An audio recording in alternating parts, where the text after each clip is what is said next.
What's up, everybody? My name's 45. I'm a retro variety streamer. Play a bunch of games from the 70s all the way to now, always on true hardware whenever I can.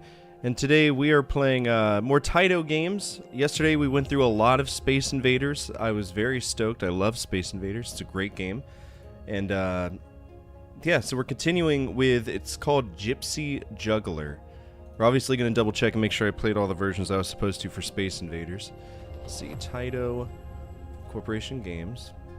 We're also going to pull up the museum of the game and Emu Land, because that's going to tell us if a game has lost media. Not every game is available, right? So we are on 1980 something, right? No, 1978, my bad.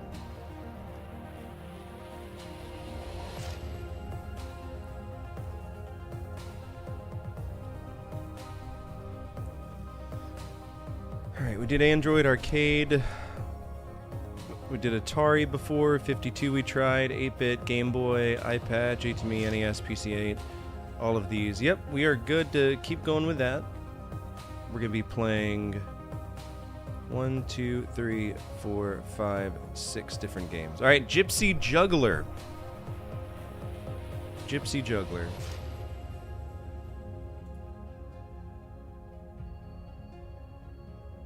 Alternating rotary analog stick, so with it being rotary, I don't know if we'll be able to play it, but we'll just see if we can. There it is.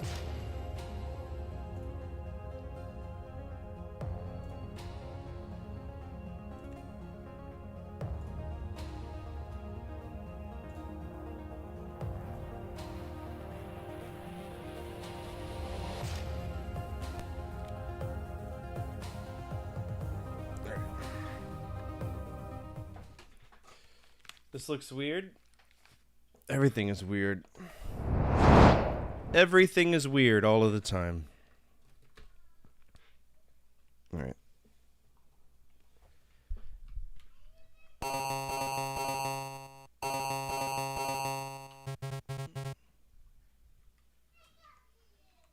Okay. Oh, this isn't bad.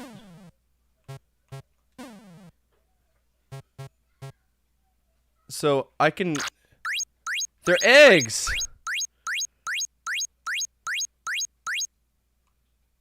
Next player? Oh, okay. So it's a coin per player, right?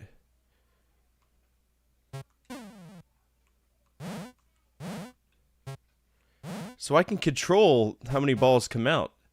That's clever.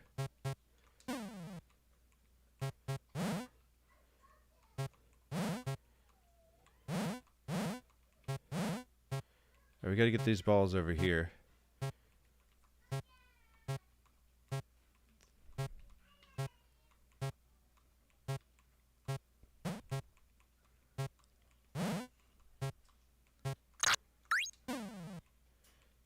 Oh, shit.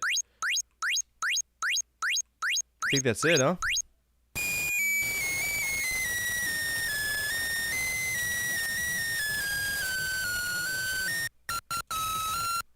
What a sound!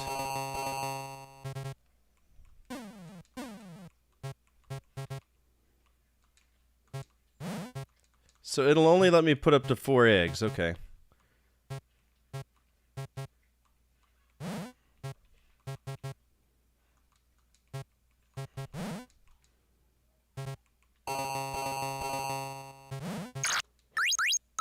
Okay, so you get a lot of points if you have 4 balls. No, I'm just using the D-pad. So RetroArch, depending on which core you use, has the actual like paddle like this, or a D-pad that slow controls it.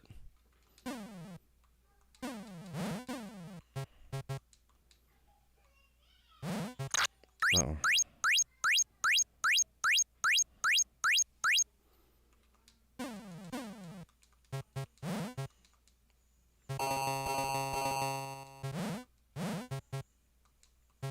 So it's a 4-ball limit.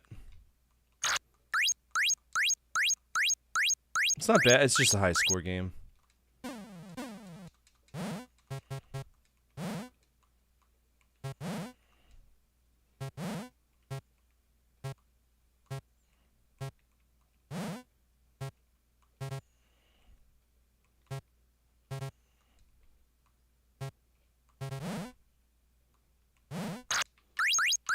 Yeah, I can see that being really hard.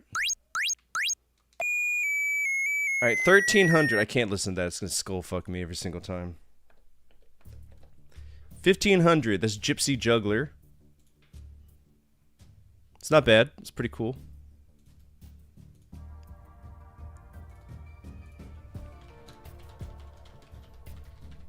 $1,300. I'm gonna give that a G. This is actually really interesting. Juggle only as many balls, eggs, as you want. It's rotary knob. So you get that clean feeling that you get with, say, Arkanoid. It's pretty good. Alright, episode tracker. That's arcade.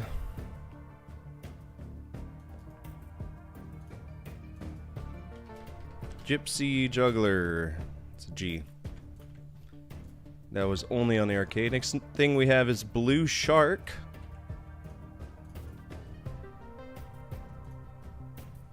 Do we play as a shark?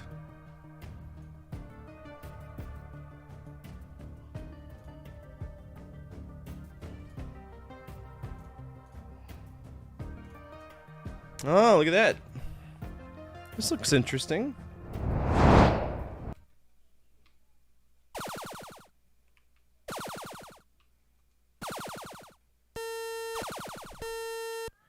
Okay, so this is just a shooting gallery.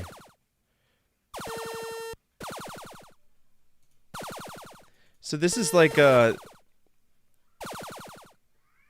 I lost points because I murdered a man.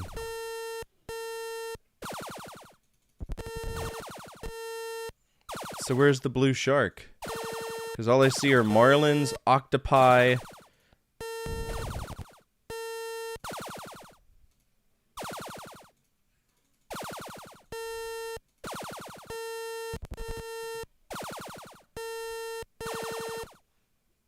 Oh, we gotta watch out because that guy's there.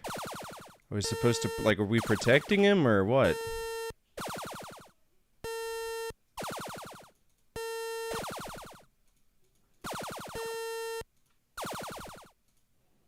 It's just swordfish. Where's the shark?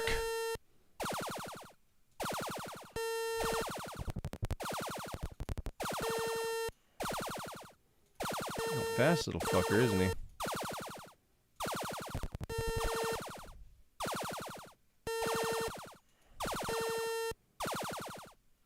Oh, get out of here.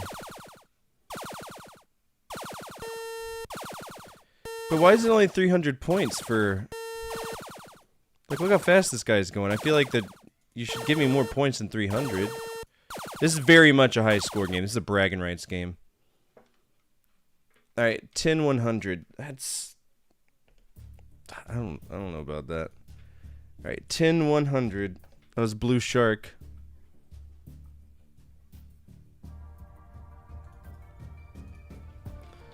Blue Shark. I'll give that an A- because it's playable. And we scored 1600. This is a lot like it was one of their I forget which one it was. It was like a submarine game. Interceptor? Was it Interceptor?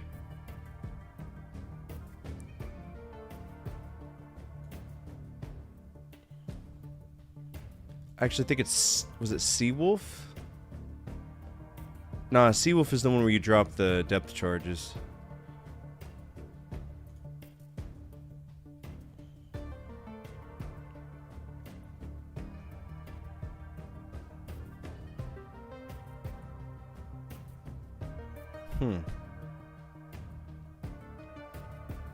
Actually, it may have been Seawolf. Or was it Missile X? I think it was Missile X.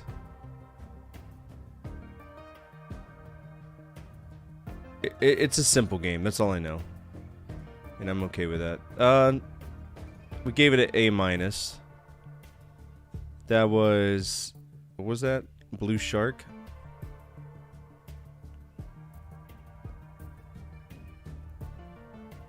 Oh, why am I putting that? Well, that's where it's supposed to be. Okay.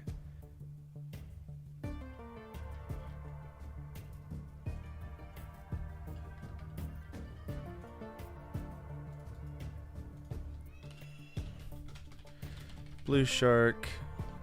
1600.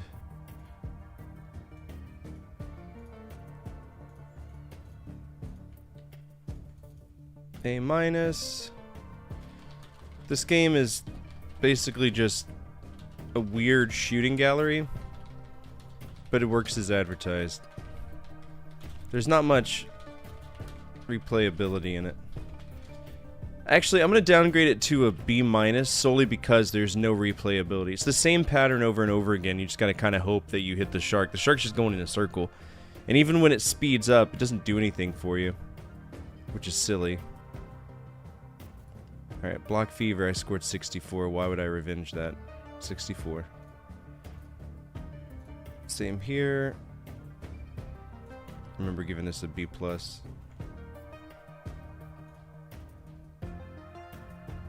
Alright. Top Bowler. See what we got. Top Bowler. Nothing there. This is a tabletop game, so it's probably not going to work anywhere.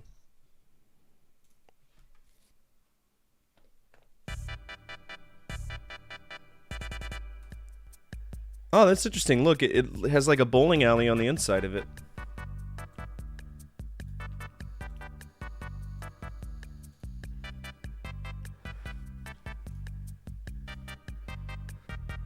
Alright, that can go, that can go, that can go. That's lost media. Trampoline. Nope, lost media as well. There it is. So this was a cocktail cabinet. I wish I could see how we play it. Looks like a character bounces on the trampoline at the bottom and it kind of just hits these balls. So it's like Circus Atari without all the extra stuff. Okay. Speed Race CL5.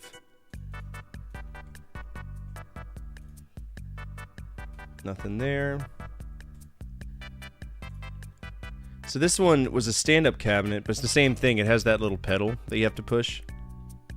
So we couldn't play that even if we wanted to.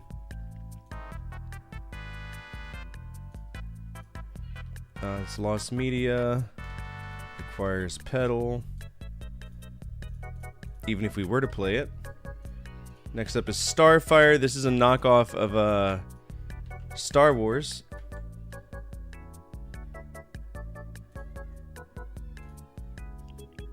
Boom. Let's see what Taito was up to with this Star Wars clone.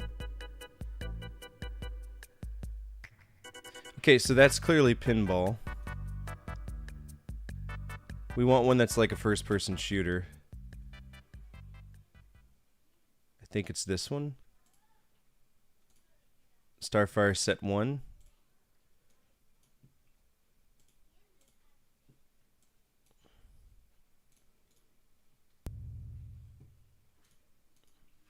And it's exity, so you know that they don't mind ripping people off.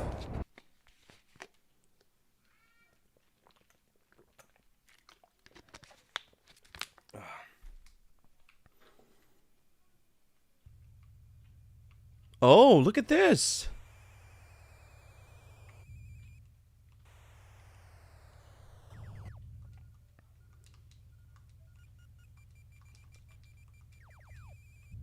Okay, so we're hitting them.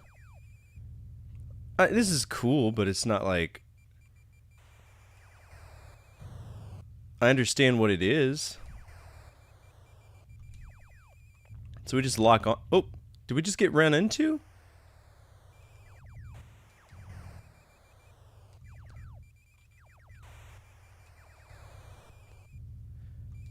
I feel like you're forced to take a lot of damage here. Got us? Nice. Okay, so we cannot shoot the the targets that are coming at us. Got him, yeah.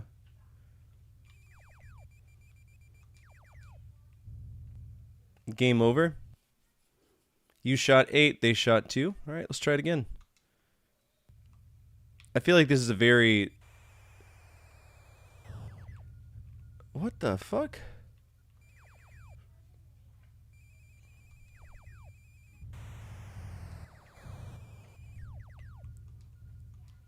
How do I get more fuel?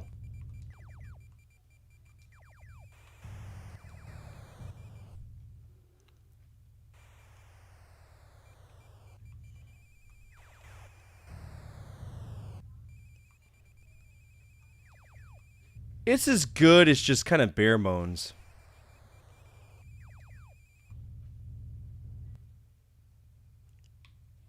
Like there is a...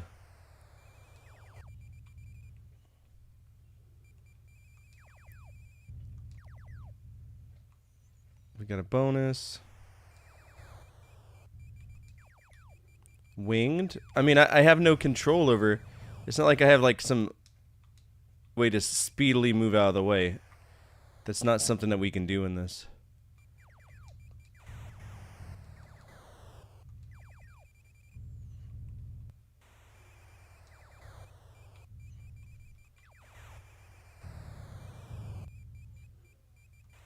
Like, I don't feel like there's any rational strategy to this. You just get bombarded by bullshit.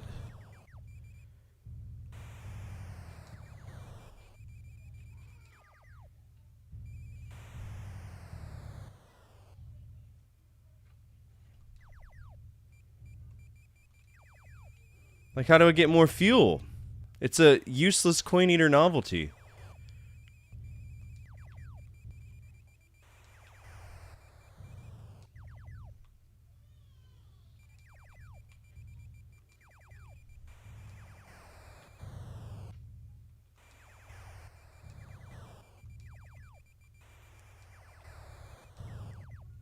How did I get more fuel? I don't get it.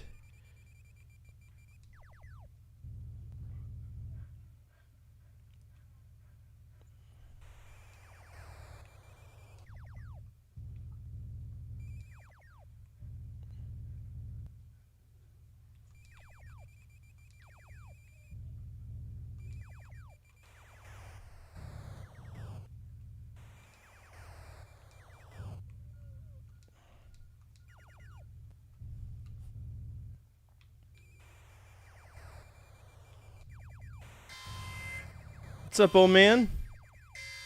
Attention all units, Central Dispatch, be advised, we have a 1075 in progress with multiple victims. Respond to raid alarm, all units respond, code 3. What a strange game. How am I feel like the game's just going on forever, because...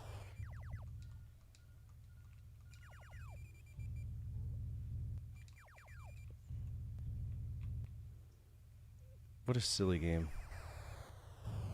What's up, old man? What are you up to tonight?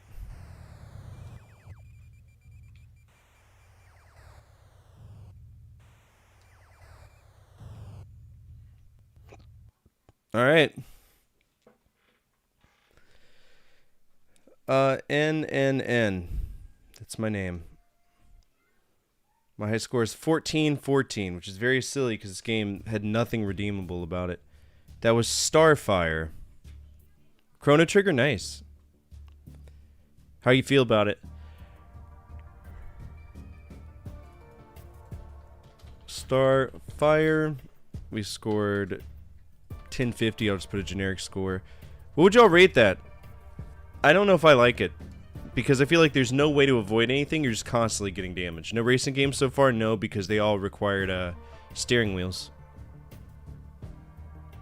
Bear in mind, we're still in the late 70s. So, we haven't gotten to that point yet.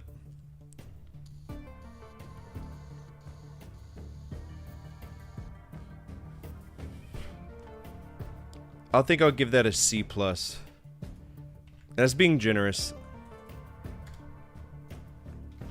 It's cool as a knockoff Star Wars game, but there really isn't anything redeemable about it. Other than you sit there getting hit non-stop. It's a space afterburner. And that's true, it's like a space afterburner. And that clears out 1978. So now we're at 1979.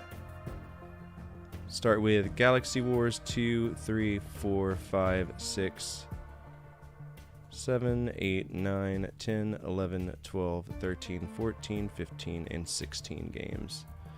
Galaxy Wars. Let's play the arcade version first. It's a universal game, so what did Taito do? Taito published arcade and arcade only, so that's going to be an arcade only version that we play.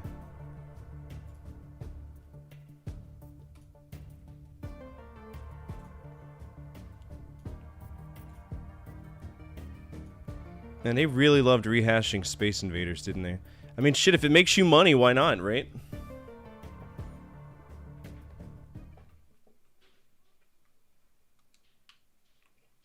What are we doing? What the? What's the idea here? Do I need to make it past the asteroids? Oh, I see! Oh, okay, so we're launching ICBMs. So here's the problem. Now this is painfully slow.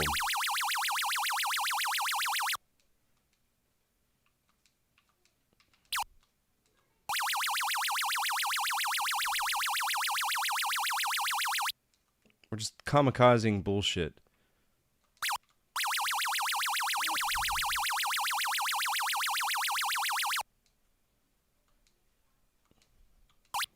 Is there any more difficulty to this? This is a pretty whack-ass shooter. I mean, it's playable, but it's too playable, which is something I never thought I would say. And there goes the speed-up element right there.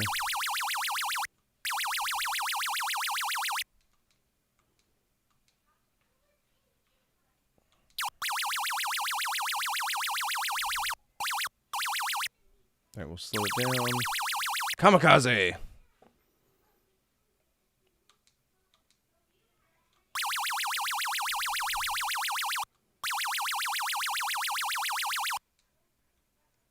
I mean, it is what it is.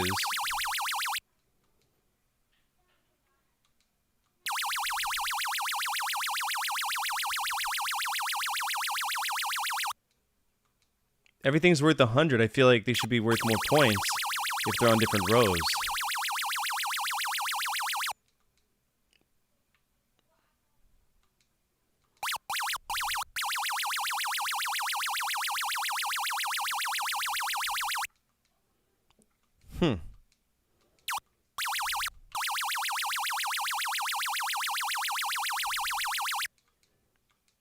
Oh, that one's 250. Why, though?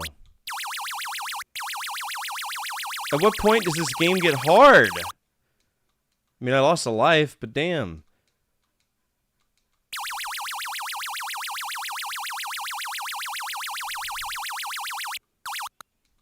It's not because I'm just disinterested in it, you know?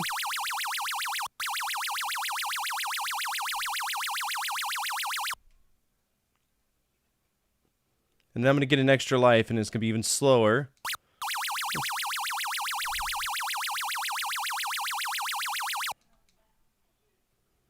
300 points. Alright, 2050. What would y'all rate that game?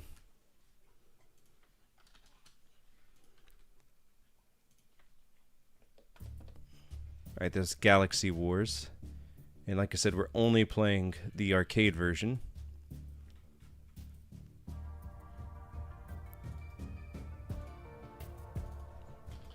Galaxy Wars. It is not fucked off. We scored 2050. You kind of just like send a arrow-shaped ICBM towards the top while avoiding everything on the way. It's not bad, but it's not like, holy shit, this is the future.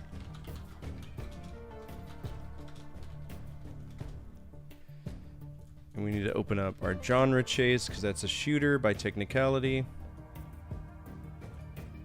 Alright, best space games. Is it better than Battle Squadron? Yes. Better than Xenophobe? Yes, yes, yes, yes. I'd put it about right here. Galaxy Wars. And then we're going to add Starfire right above there too. Starfire. Best shmups. Do I have a first-person shooters thing? America's Army is better than America's Army. Better than Turok? No.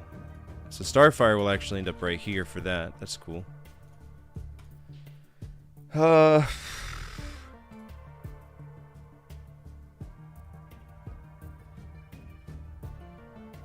Falchion, 1942. Stinger. It's better than Stinger, I'll tell you that much. Alright, Blue Shark goes right here. And then above that, we'll put Starfire. And then above that, we'll put Galaxy Wars. Alright, Space Invaders Part 2, aka Deluxe Space Invaders. Nothing special about that. We'll go through all of them. Antstream. And that'll be the arcade version, so we'll just have an easy way to play that. Auto logged in? Thank you.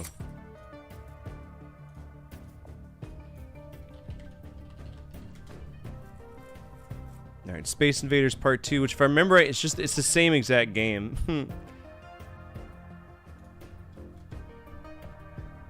Same exact game, now with extra steps.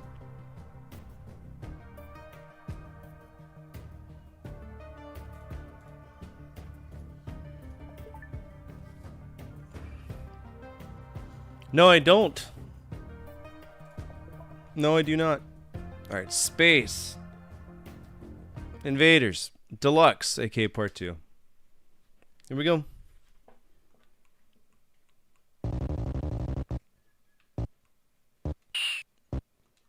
It's the same fucking game. The only change it feels like was just, it's a little faster. And the sound effects aren't bum, bum, bum, bum.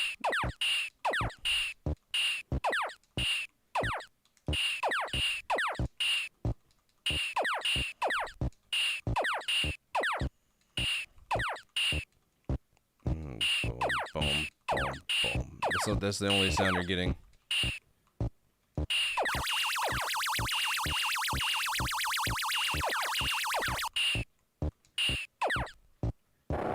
Damn. I think he is the greatest wrestler of all time, but Bret Hart's pretty much up there too. Just a really constant professional.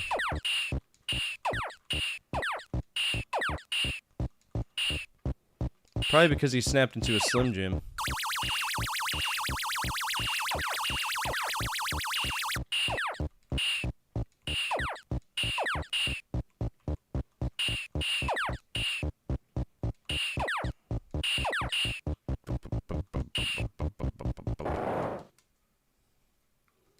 I mean, the way I see it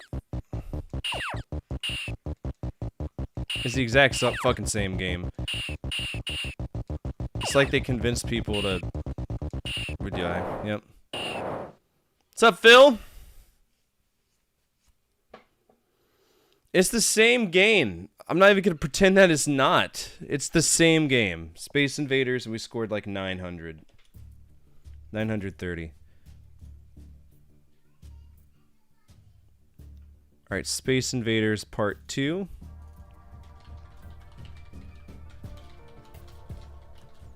We scored 930.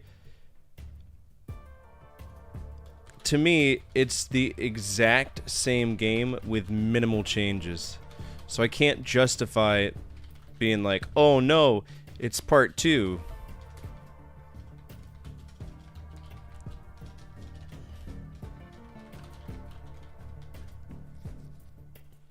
I think I'll give it an A-, because you can't brand something as a Part 2 and then it's not a Part 2.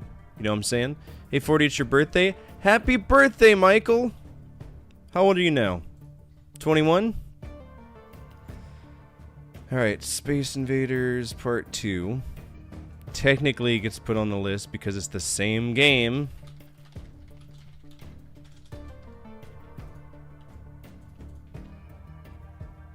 Your 40th? You're living a good life, that's all that matters, right? Space Invaders Part 2. I'm literally going to put right here because, again, it's the same game. Space Invaders Part 2. Best space. Well, it'll literally be wherever Space Invaders is.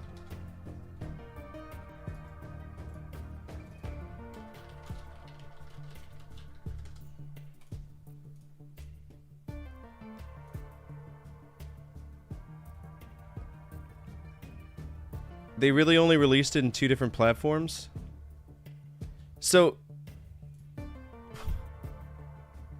how dare you call it a sequel? It's not a sequel at all. It's not. It's the same fucking game.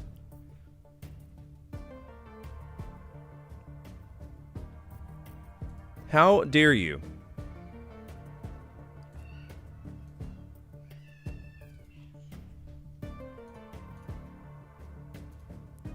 Alright, we got Space War. This is arcade. We've already played this. If you want to play a high score challenge, play it now. Otherwise, we're going to move on. Space War was a Konami, one of Konami's first games. Believe it or not. Actually, I'm pretty sure it was one of their first games. There it is. Their second game ever. Second game ever, and they did so by licensing a title from Taito. Very interesting. Alright, next up is Spectre.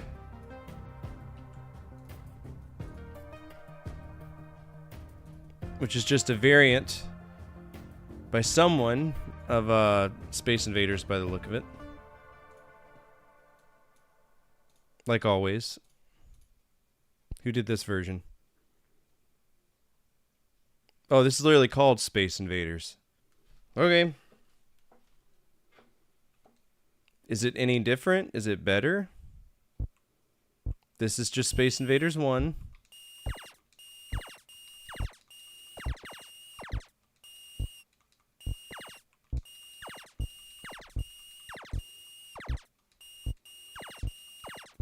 So the only difference with this is that instead of going bum, bum, bum, bum, it goes bum, bum, bum, bum. It's a note that changes in the sequence. Hear it?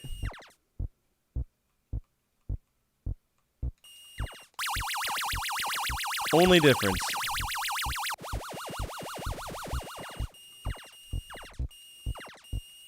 But it's solid. I think this might be one of the few rare occasions where history will play into the ranking of this over, you know, my personal experience. God, I hate those when they get over there. Legally distinct. I don't know. I mean, it fell under Taito.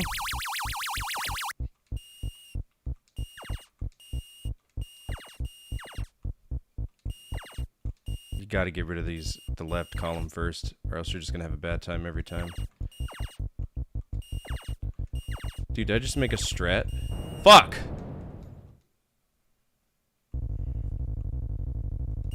There we go.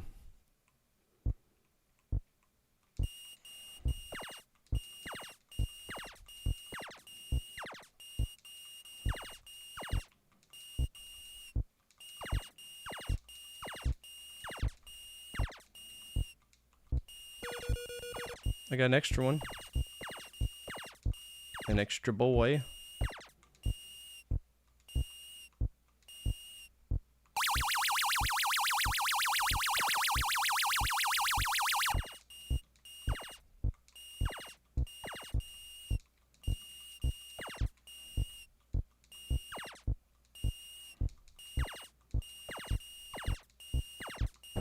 Damn. It's your half birthday? Yeah, but you're really pretty. No matter how old we get. I don't even know how old you are.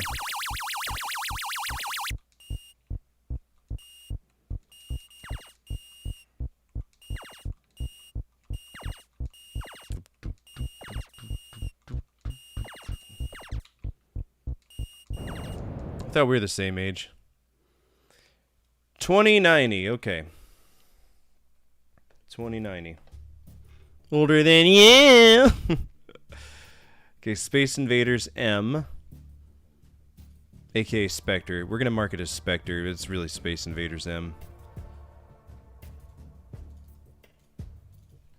Space Invaders M, aka Spectre. Spartan Invaders. Space Invaders. I mean, it's literally Space Invaders 1. What's the story for that? So this one was puzzled by Jatter, which would have published it where though? Who are they? I've never heard of Jatter before. They didn't do anything. There's no history about them, so who are they? Except there's an additional variant which speeds up this game. Okay, so it's slightly faster Space Invaders. 44 in 13 days? You're old. No, I'm just kidding. I wouldn't do that to you. Alright, Space Invaders M, Spectre, and it gets a G. Plays perfectly. I'm going to expand this to also include Space Invaders M. No, you know what? I'm not, because this is faster, so I'm going to put it slightly above.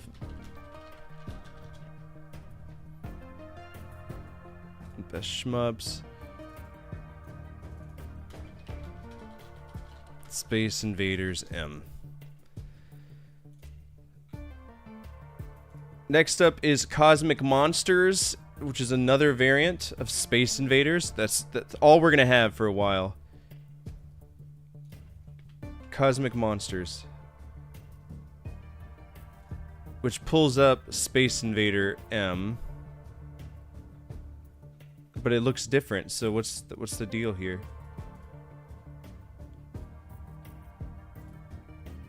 Oh, it's considered a clone.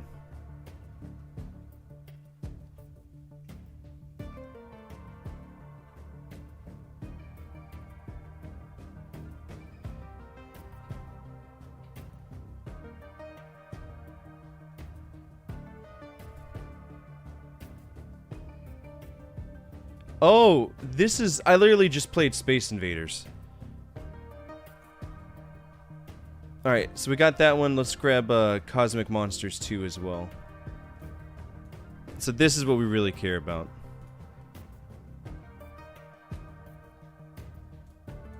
This is Spectres. No wonder I gave it a G. It was the same fucking game! Alright, so how fast are we talking about? Is this really gonna change anything? How's your night going? So far, so good. Can't complain. It's really not that different. The bullets may come faster at you, but you're not shooting any faster. But I've never met anybody who played Space Invaders like, you know what I wish? I wish that this was faster. It's not something that you hear. So why would it matter?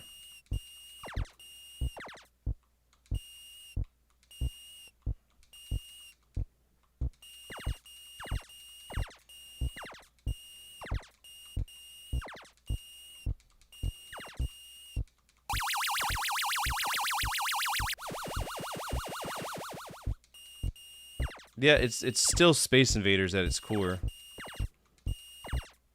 Woo! You see that? You see those moves? Save that for the bedroom. It's the juke move.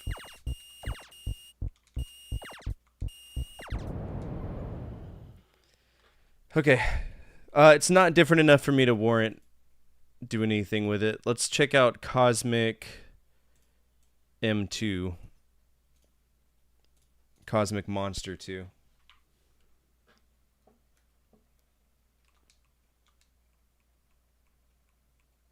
This just looks like trash.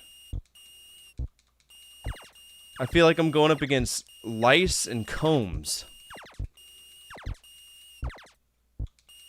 So this isn't an interesting variant to me at all.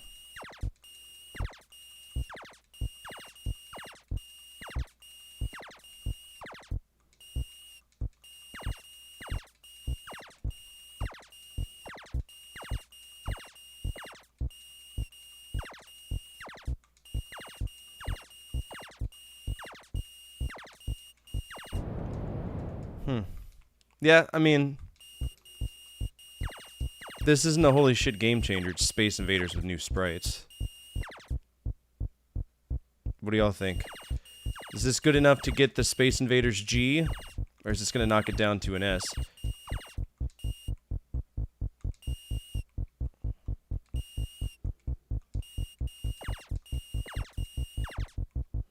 Because you gotta think, at some point, you would have had all of these exact same versions, potentially in Japanese arcades. I don't know how I feel about that. You know what I mean? I mean, it's not like it was an illegal make, right? This was licensed and allowed by Taito. But why, you know? It came out a year after Space Invaders. Space Invaders was one of the highest selling arcade games historically until Pac-Man came into play. So I don't know what they were really going for here. Alright, 1180. Take the points. That was Cosmic Monsters.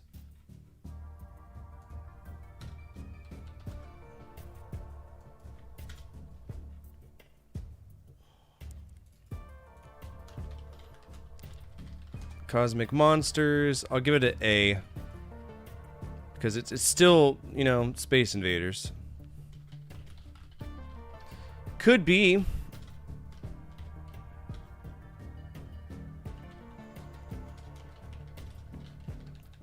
It's a variant of Space Invader. Licensed, of course. But it changed nothing outside of the sprites. So, why?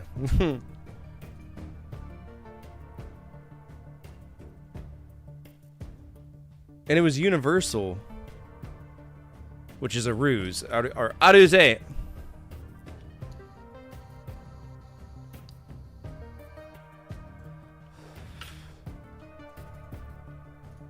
Alright, put that to, let's see. Cosmic Monsters. And we'll give it it was just an A, right?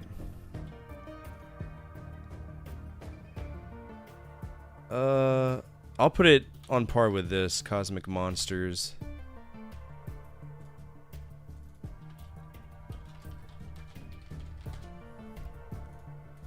PT IPM Invader. So, for those of you who don't know, IPM... you ready for a history lesson?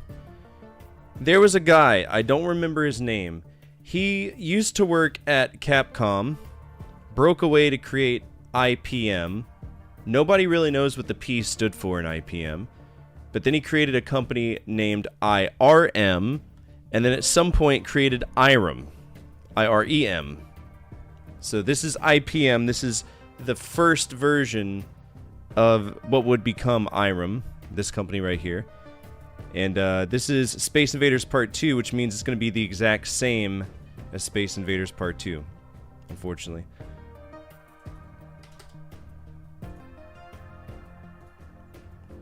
But with better colors by the look of it.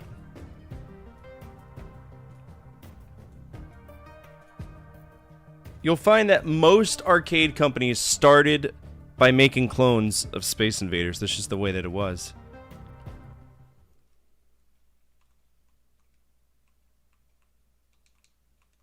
Okay, so there's no sound effects. That could be a ROM issue. And I don't know if I would say this is a clone of number 2, because it's not as good as number 2.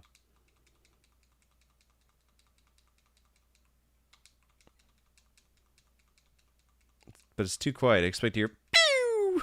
Pew, pew, pew! I need to hear music. Somebody play Saxman. Saxman fixes all of my music needs. Ba-da-na-na-na-na, ba-da-da-da. Ba-da-da-da-da-da. This is fast. It is faster. So it's as fast as the Spectre version, or IPM, or Space Invaders M, which is nice. But it's not hard. No, they can't make clones today. You make clones today, you get sued.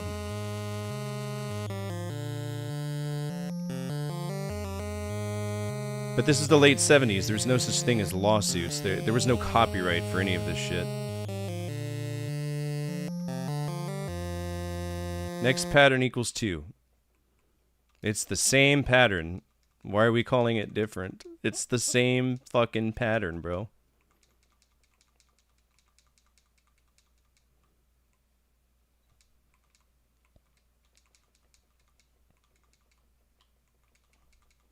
I've probably played more Space Invaders in the last 48 hours than I've ever played in my life.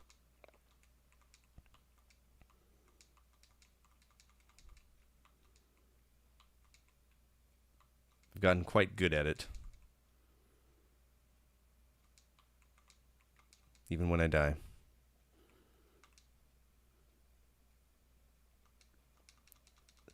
Well, you gotta understand, there's a few rules that go into doing it, right? Like, you could make something, but you can't violate the IP. And even if you violate the IP... I forget the... It's... There's a French term. Scène à faire. Which is the scene to be made. That's why, you know, Doom can't be... They can't be like, oh, this is like Doom because it's in outer space and a first-person shooter, right? Scène à faire. The scene to be made.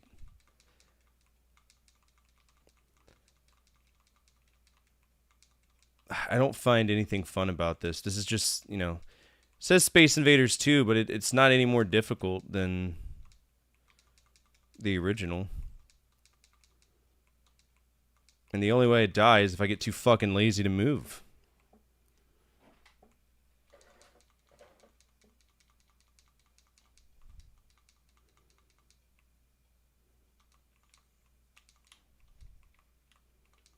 Alright, 2580. 2580 IPM Invaders. Ah, do.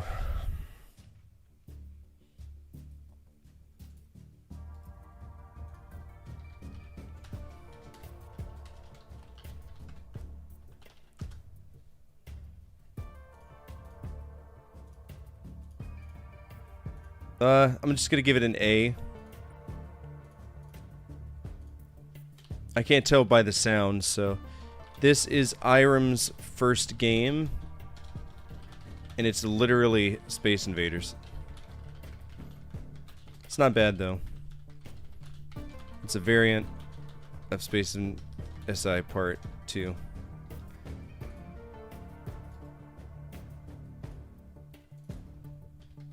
It's going. Thank you so much for asking. IPM Invader. We'll give it an A. And I'll put it right here. IPM Invader.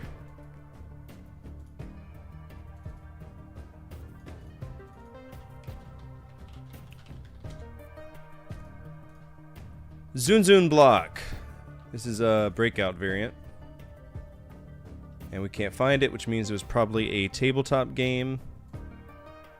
Ball and paddle. This looks pretty cool. Zun Block. And as you can see, it was a breakout clone. So we can't play it. That's lost media. That's out, that's out, that's out.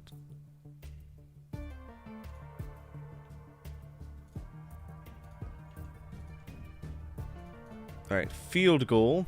Paddle pong.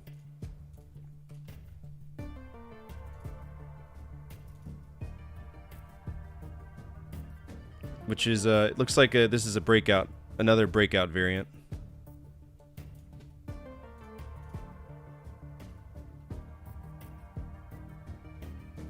Okay.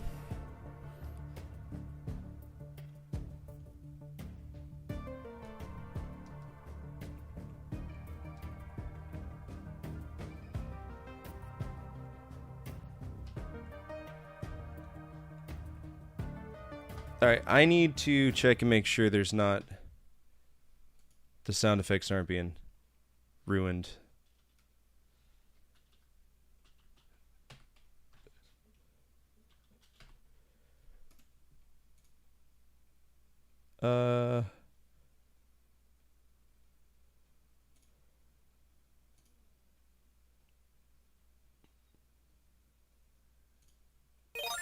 Okay. Yeah, so it just doesn't come with sound now? Is that the rule?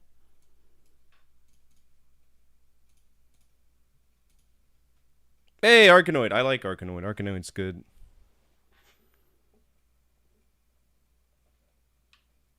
Okay, so this is going to be quiet. I'm sorry that it is, but it is. All right, so we're hitting a football against what I assume is supposed to be helmets, but it's just Breakout. Just Arkanoid. Oh, now there's people running. What's the point? Am I supposed to hit them? Do I get power-ups? Oh my god. Jesus. Okay.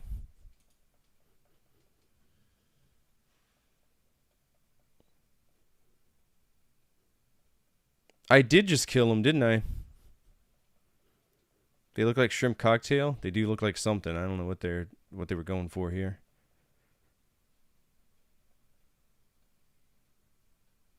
Oh, dude, we're gonna murder another grown man, aren't we? Oh, and so number 2 blocks it. Number 1 is more like a receiver or something.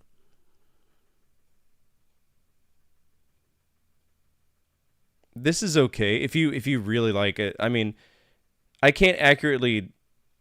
Oh shit! What's up, Zool? Attention all units. Attention all Okay, units. so if you take out one entire row, the colors come back. In progress with multiple Interesting. victims. Respond to raid alarm. All units respond. Code 3. Can I just get like a field goal? What do they do? What do they mean? What's the point of this game? What's the plot? Was that game over? Okay, 29-90. Field goal, 29-90.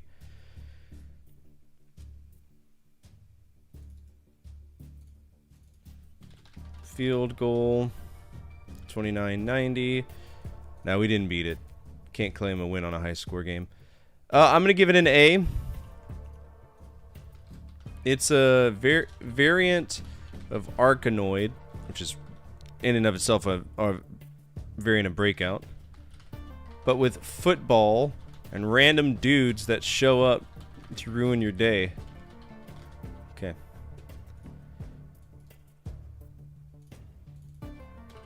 Field goal. Next up is Super Moonbase. This is a Nihon Busan game, so it should be decent. But by the look of it, it is non-existent. So lost media. And no pictures, so that's even worse. Okay, lost media. Probably the Moon franchise, but we can't find anything with it. Space Chaser. This is Rally X and Head On. So now Taito's stealing from Sega. I told you, they all stole from each other. This is Rally X or Head On. Except with being it literally, instead of it being a car, it's what appears to be a missile or an arrow or the Soul Calibur. There's something going on.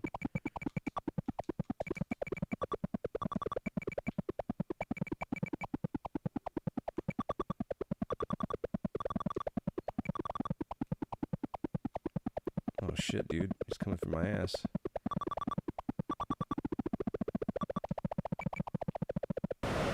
Fuck! Nah, not Pac-Man. Rally X.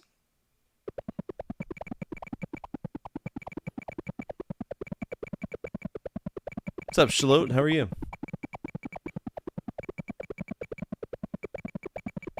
Oh! Oh! Oh! Oh! Oh! Oh!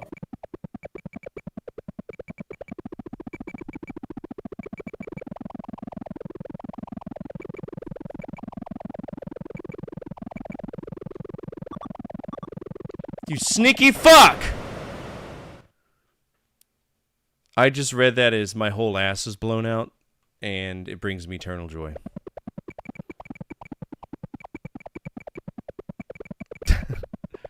I was like, I hope your ass gets better.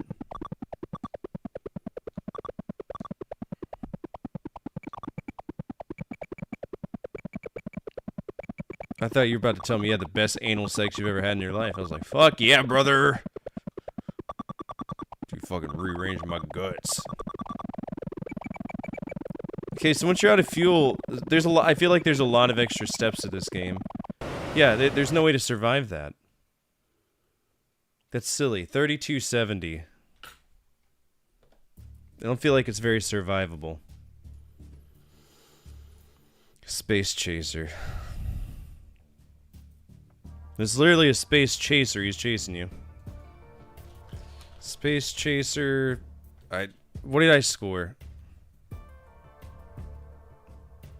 I got hit right in the pooper. High score. Let's mark it as high score. It's not good enough for me to remember it. I'll give it a C. It's a literal ripoff of Rally X / Head On. And it's not even good. Alright, we'll give that a C. Yeah, it's Head On. Look at this. It's literally Head On, bro. Yeah, I have disc issues as well, but mine's made in, like, I have issues with the neck. Slap Fight was made by Taito and Toaplan.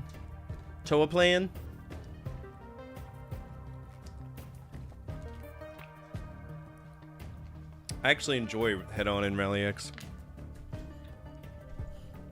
Alright, next up is Safari Rally.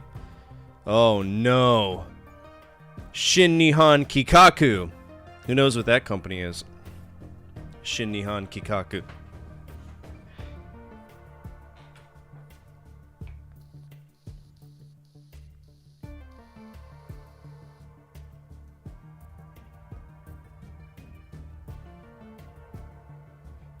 No, I didn't. Did it actually go through?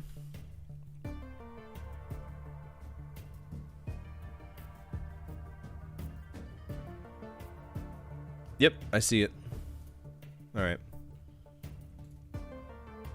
Franchise lock, and it was done yesterday.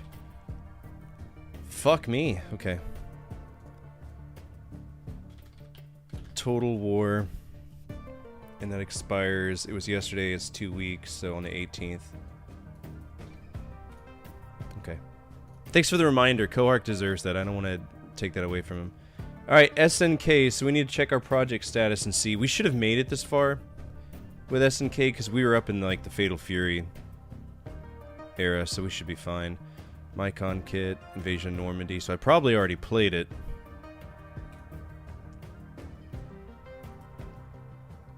Yep, I gave it a C-. Alright, Sheriff, this is Nintendo, but apparently Taito did a very specific version, but if I've already played it, there's no point. Alright, Sheriff, we haven't gotten to that yet. That was 1979. How did I not play Sheriff yet? That makes no sense. I literally was working on Nintendo. 1979.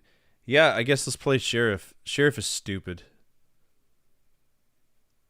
I did not play it. Okay. How did we miss that? So this is a Nintendo game. And it's not a good one. In fact, it's one of my least favorite Nintendo games. Technically, it's a shooter.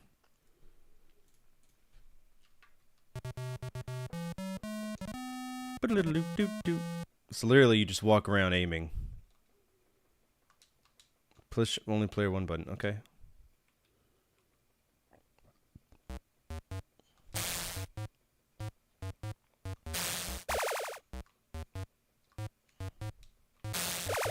So you got 3 buttons you hit. You're just surrounded and people are shooting you with the world's slowest shit. 4 buttons. You gotta take out the damn... Like, why not just make the direction shoot?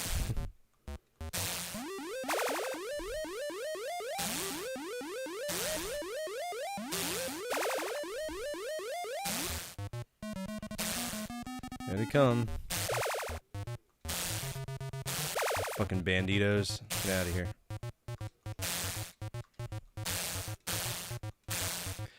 Yeah, the problem I have with this game is the amount of... So you have to push the buttons to move around. And then one specific button to shoot. Just let me fucking shoot! Oh my god. It's like he's manually reloading his gun every single time.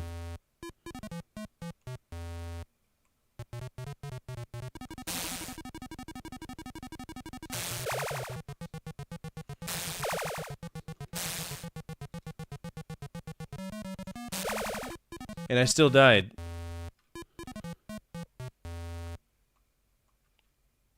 Help! No. Yep. RIP. Game over, please. 720. Thank you. Fucking trash game, dude. Okay, Sheriff. Sheriff, 720. I'm gonna give it a D+. That's what I would have rated it anyway. There's 4 buttons, and those control the direction you aim, but only one shoots. Wouldn't it make more sense to make all 4 buttons shoot, just in whatever direction you need? Which is true. Just makes more sense. We'll give it a D+. That's a shmup, technically. Is it better than Starfire? No. Actually, yeah, it is. Starfire is not that playable.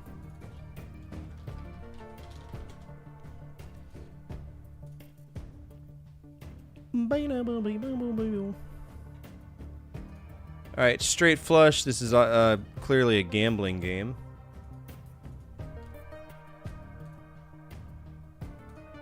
What? Oh, good. It's Arkanoid again. This just screams Arkanoid.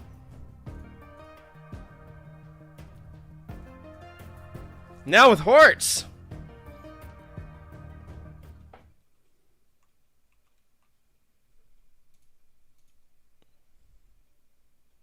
And still no sound. Oh, get it? You're making poker hands on the right. While also taking out hearts. What? This makes no sense. Do we get like a bonus if we get the straight flush?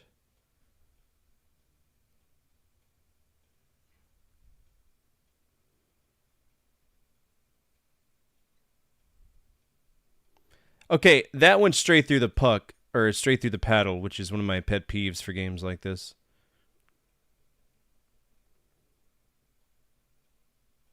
Ah, yes, my favorite.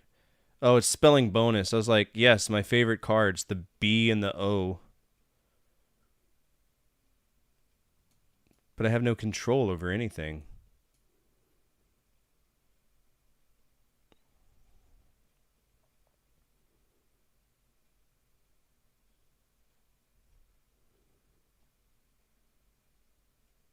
Wow, such riveting gameplay.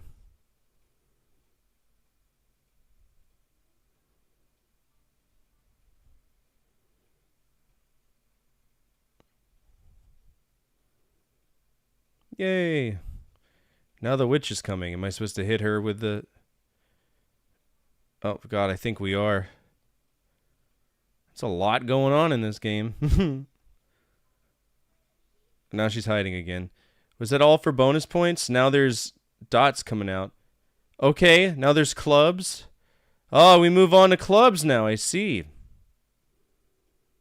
So, oh, we got a bonus. What does that mean for me? Jack shit, because now there's a dice at the top. God bless. How much shit are you going to add to this game? Number match? Now there's another number match? What the fuck? 16,790. 16,790. Okay. Nope. That's the end of stream sound. Doo-ga-doo-ga-doo.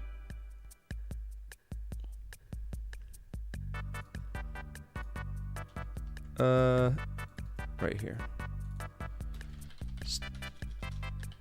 Straight flush. I'm gonna give it an A minus. It's Breakout Arkanoid, but with more and more random shit involved. First you hit the suits, then the cards, then the witch, then the dice, then the bonus. Alright.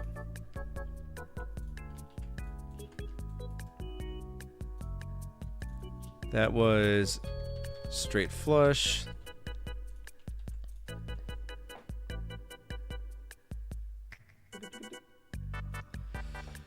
Okay. It's not technically a shooter, so I'm not going to mess with that. Only on arcade. Asteroids. What version of Asteroids? Alright, they did the arcade. They did the arcade. They did the arcade version, which we've already played. Wonderful game. And that's all they did. So we're going to move on past that. Unless somebody wants to play a high score challenge. Let's see. That goes bye-bye. This goes bye-bye. Oh, we're getting through tons of games, aren't we? Alright, Lunar Rescue. What's that? Is that face?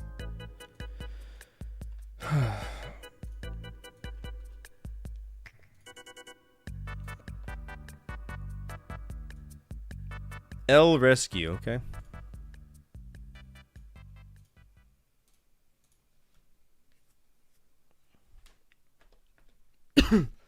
Please, insert coin. Okay. I've done it, now what?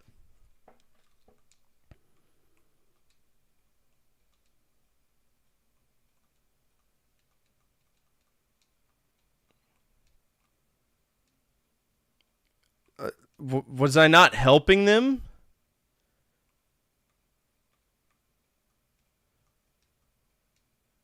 Oh! Now I gotta go up while also destroying... I mean, that's pretty cool. Except for when it's not.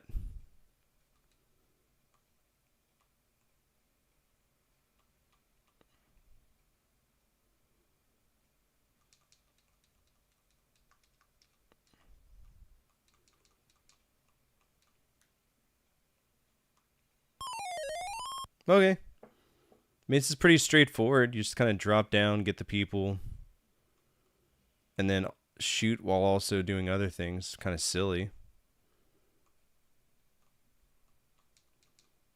Oh! Oh! Oh! Oh! Oh!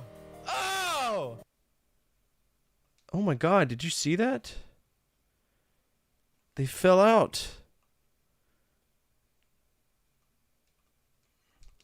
So the problem I have with this is that the boost and the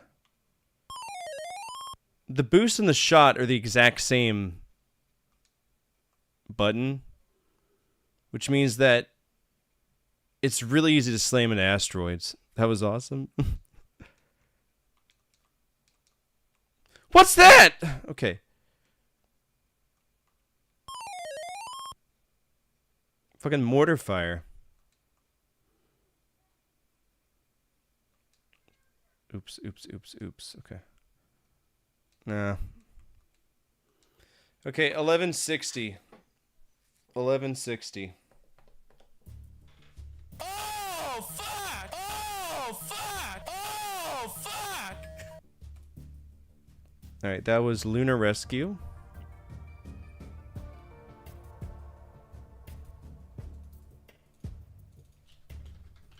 Lunar Rescue, we scored 1160. What would y'all rate that?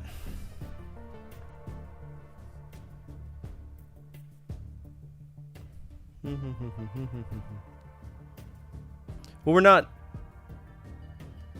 What do you mean we're locked? Oh yeah, yes we are.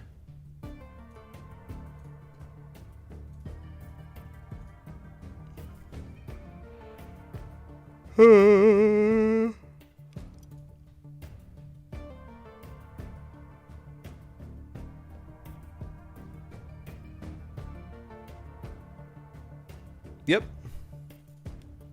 Works for me. Thank you. S, I'm okay with it being an S. So there's a lot going on here, and it works, which is okay. I wouldn't call it a shooter because it's really not. It just has one little part that you shoot at. Lunar Rescue. S. Warp 1.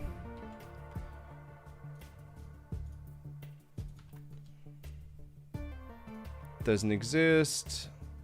There were no other names. Warp 1. That's why it's a cocktail cabinet. It looks cool. Oh. So this one looks like it plays like a Starfire, just with extra stuff. Because you got the radar, you got your fuel, and you got a crosshair. This would have been cool. I would have loved to check that out. Alright, Warp 1 and these two are gone. Boom.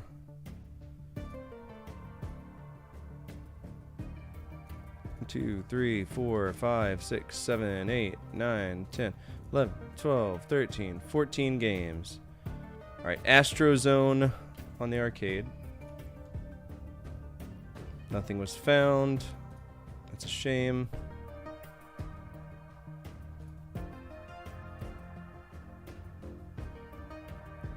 So this one has a shooter. So it had a gun attachment, but there's no votes on it, so nobody's played it. So that's lost media. Crazy Balloon on the arcades. It's on and stream. I can. Oh no, it crashed. Crazy Balloon.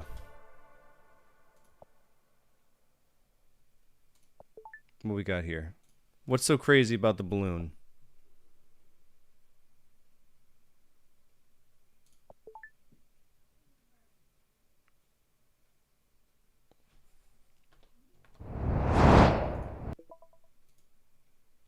Okay.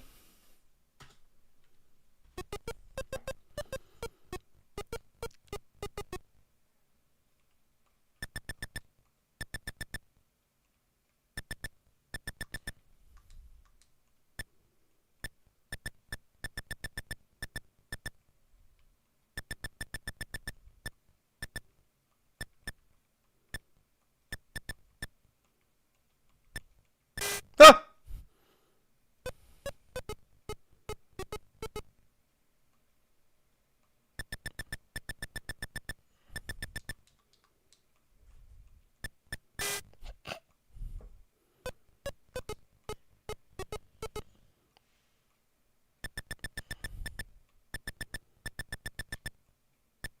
This is like Operation, but with a red balloon. Fuck!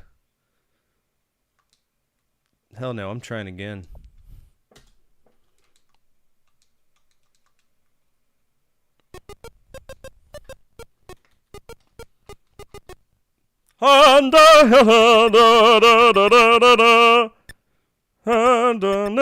It's the Toreador's March from Carmen. Fuck. So the difficulty comes from the fact that the balloon swings left and right. I wouldn't say it's Flappy Bird. I'm not having to continuously push a button. I just got to make sure that it doesn't hit anything. My bigger question is, why am I controlling a balloon?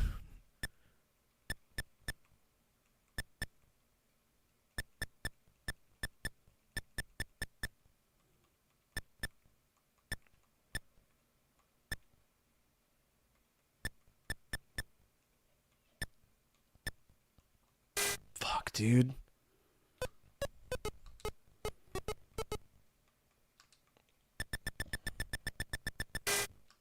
Okay, what's the speed run for this? Okay, we gotta remember, we're not on MAME.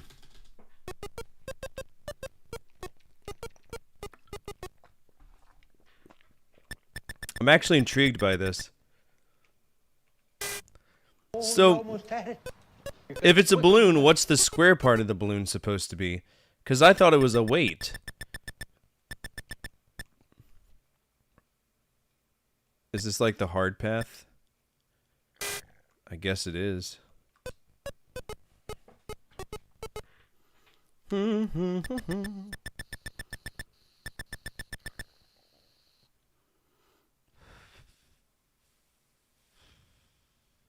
there's no way to go that way. Definitely no way to go that way. Fuck! No, it's not a hot air, but what hot air balloon have you ever seen where it's being held by a damn rope? Out of your mind. It's the world's least safe.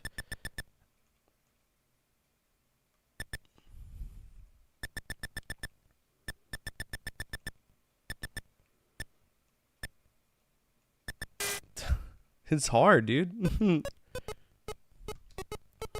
Also, why are we attacking? Also, why are we discussing the mechanics of a balloon game? Oh shit, come on. Come on, brother. Oh shit. We did it! What are the X's? What do they do? What do It's they the same mean? level every What's the single point of time? this game? What's Oh! the plot? Oh, now it's a rage game! Now things are moving. Oh, that is mean. Now I can't trust anything, because it might start moving. Oh, shit.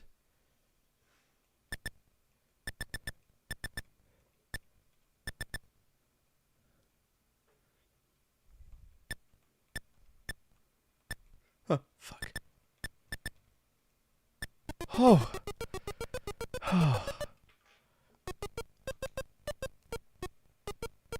Level 5, someone just breaks in my house and shoots me in the face.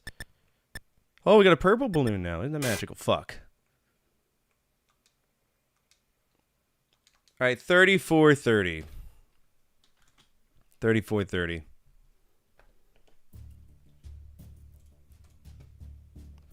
Crazy balloon.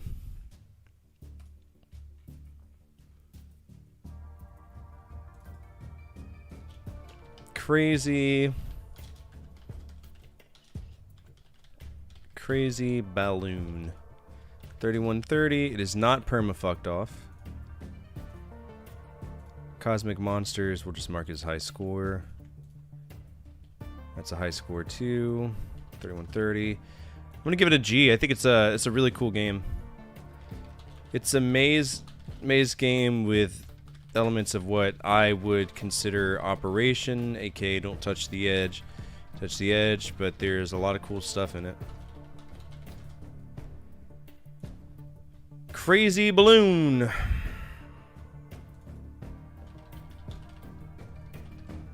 Got itself a G tier.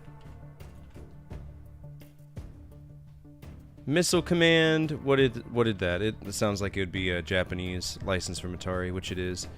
Alright, if anybody wants to play the high score card on this, I know we played Missile Command because we checked out Atari.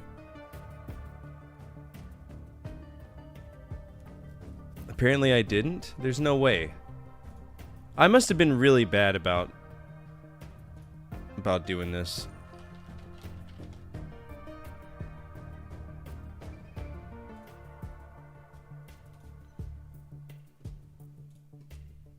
When we were doing Atari, I must have been like distracted or something because I did not write a lot of this down. Oh, you know what? We went through a very specific aspect of Atari, so we probably missed a lot of it. Missile Command.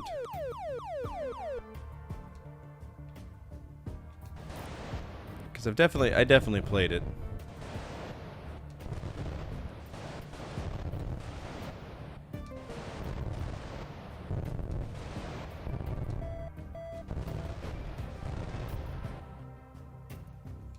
Excuse me? There we go.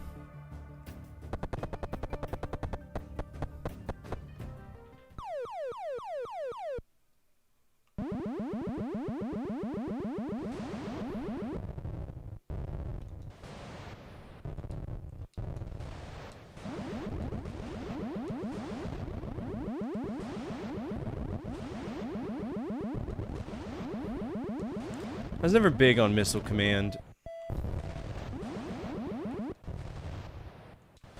It's not a bad game, it's just not for me. And now we're out, because that's a crater. Good.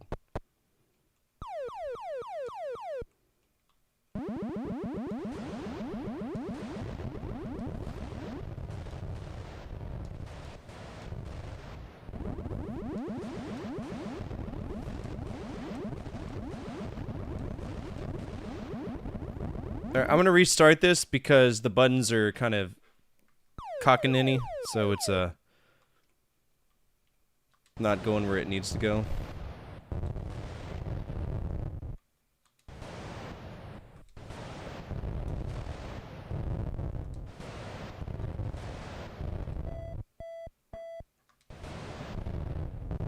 Easy. Yeah, was Israel inspired by this?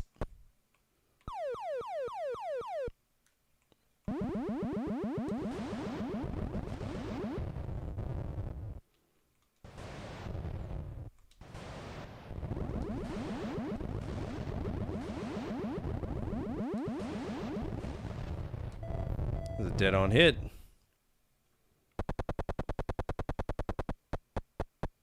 It's a very clever game, too, from Atari.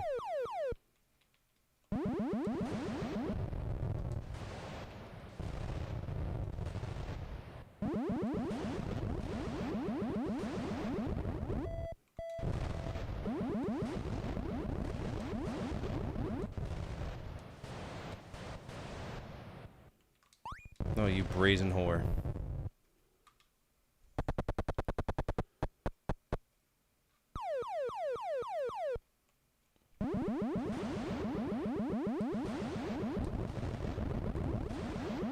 It's a hard game.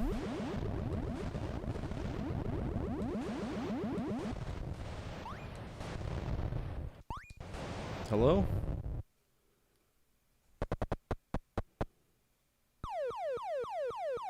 Oh, we're on the blue stage now. I realized it changed colors. Look at that.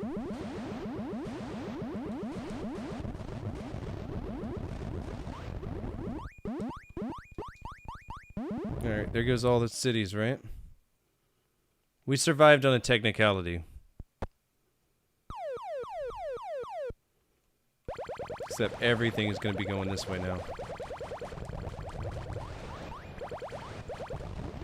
And this game, 6645.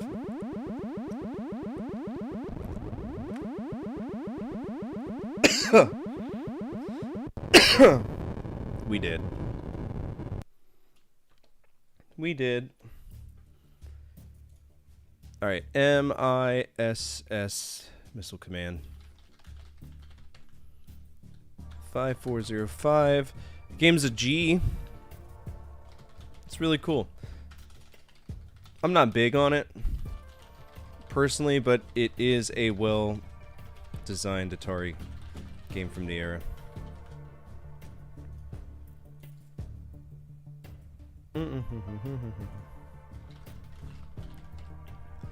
You're a G.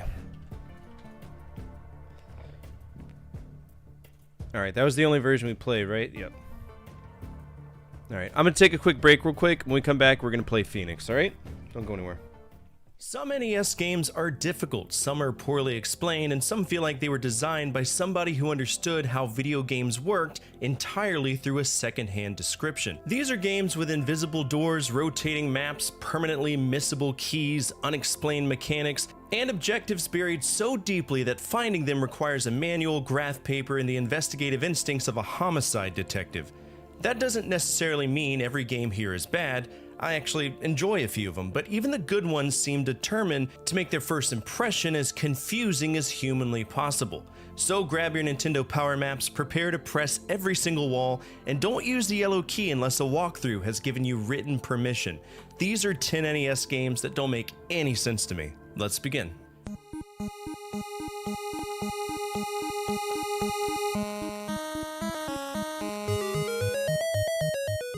Deadly Towers doesn't simply refuse to hold your hand. No, it cuts your hand off, throws it into one of its invisible dungeons, and refuses to tell you which identical room it landed in. Prince Meyer must enter 7 towers, recover 7 magical bells, burn them in a sacred flame, and defeat the evil big bad guy Rubus. That sentence makes considerably more sense than anything you experience while playing Deadly Towers. You wander an enormous landscape with no direction, throwing the world's loneliest sword at monsters. It's technically a sword, but Meyer launches it like a medieval Nerf dart. So I'm not convinced he understands swords either. Then you step on an unmarked patch of ground and fall into a dungeon. Is there a bell down there? Is there a useful item? What about progress? None of the above. Deadly Towers noticed you were getting somewhere and took that personally. Entrances are invisible, exits are unclear, enemies shove you around, and the correct route appears to have been revealed exclusively to whoever drew the Nintendo Power Maps. There is a functional action RPG buried under Deadly Towers. Unfortunately, it's sealed beneath 7 layers of confusion and level design that feels like somebody dropped a bowl of square rooms onto the floor, rearranged them, and said this is the future of gaming.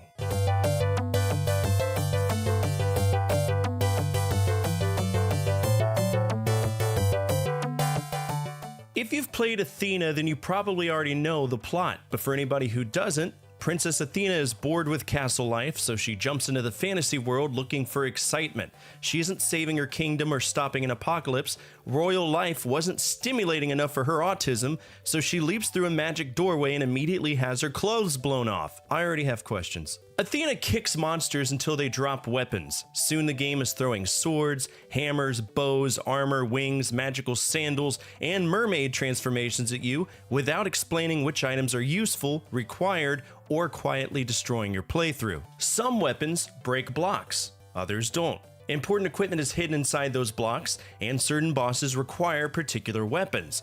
Athena presents every item like a reward, even when it's a functionally loaded gun pointed at the rest of the game. Then Micronix got involved for the NES version. The arcade game was already strange, but Micronix cooked the NES conversion until it became a fucking carbon entity. Athena moves like she's being dragged through wet cement while enemies pour in from every direction. Swinging her weapon, which you would think would work, has the combat effectiveness of angrily shaking a breadstick. The screen flickers, enemies respawn immediately, damage strips away your equipment, and Athena jumps with the grace of a walrus base jumping off the Golden Gate Bridge. Athena entered the fantasy world because she was bored. I left because I was developing a fucking neurological condition.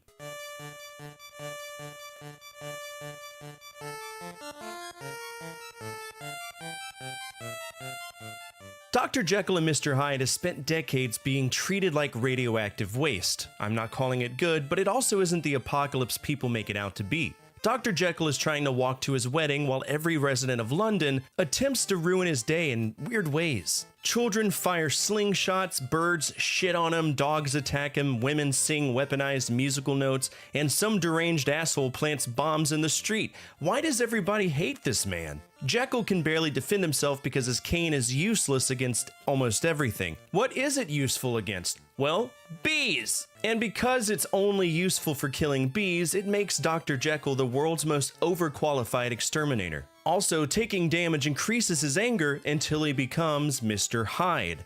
Hyde enters a demonic version of the area, moves in the opposite direction, and kills monsters to reduce Jekyll's anger. Jekyll tolerates London until he becomes so pissed off that he mentally travels to hell and kills demons as anger management. The clever part, and one of the parts that many people might not realize because they never bothered to read the manual, is that Hyde cannot pass the point where Jekyll transformed or lightning kills him. Right? We've seen that in AVGN. To reach the real ending, you eventually have to push Hyde farther than Jekyll has traveled. It's an interesting mirrored world idea trapped inside a slow game that really doesn't explain any of it. Most players swing the cane, get bombed by a Victorian terrorist, transform into Hyde, walk the wrong way, and die.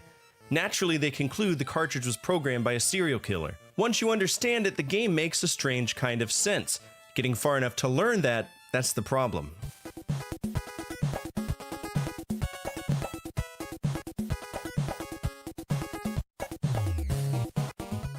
The Adventures of Bayou Billy is what happens when Double Dragon, Operation Wolf, and a driving game get drunk in New Orleans and wake up legally bound to the same cartridge. Billy West's girlfriend Annabelle has been kidnapped by Godfather Gordon because Billy destroyed his red bean and rice warehouse, which was secretly the headquarters of an international smuggling operation. What was Gordon smuggling? Pray tell. Drugs? Weapons? Stolen artwork? Cocaine beans? One moment Billy is punching men and wrestling alligators, then the game becomes a shooting gallery. Then he finds a Jeep and starts speeding down Interstate 10, shooting limousines and throwing dynamite at aircraft. Where did he get the fucking Jeep? Why does it have mounted firearms? Why is the Mafia deploying an air force against one man? The variety is ambitious, but all three genres compete over which can kill you most aggressively. Basic enemies absorb punches like Billy is gently kneading bread dough into their abdomen. The shooting stages turn Louisiana into a parade of helicopters. And as someone who spent most of my life in Louisiana, I can comfortably say, this is a work of fiction. The overseas version even made enemies tougher and roads more dangerous because apparently Bayou Billy wasn't hostile enough. Somewhere Inside is a creative action game with great personality. But whenever it becomes fun, the difficulty grabs you by the mullet and shoves your face into the swamp. Billy starts by fighting thugs and ends up in a private war involving armored vehicles, attack helicopters, and suspicious beans. Gordon should have left Annabelle alone. This conflict probably cost more than his warehouse.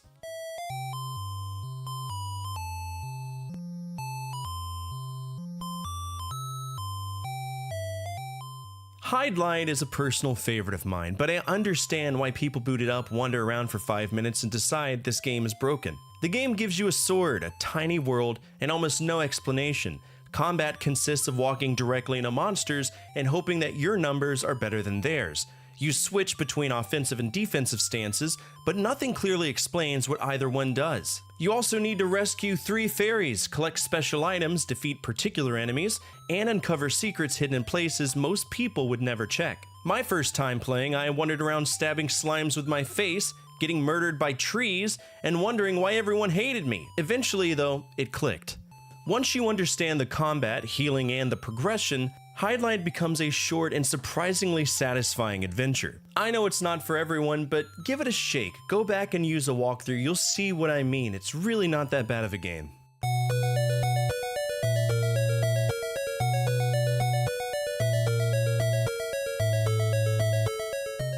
Friday the 13th is another game that I genuinely enjoy, but it does a terrible job explaining why anyone else should.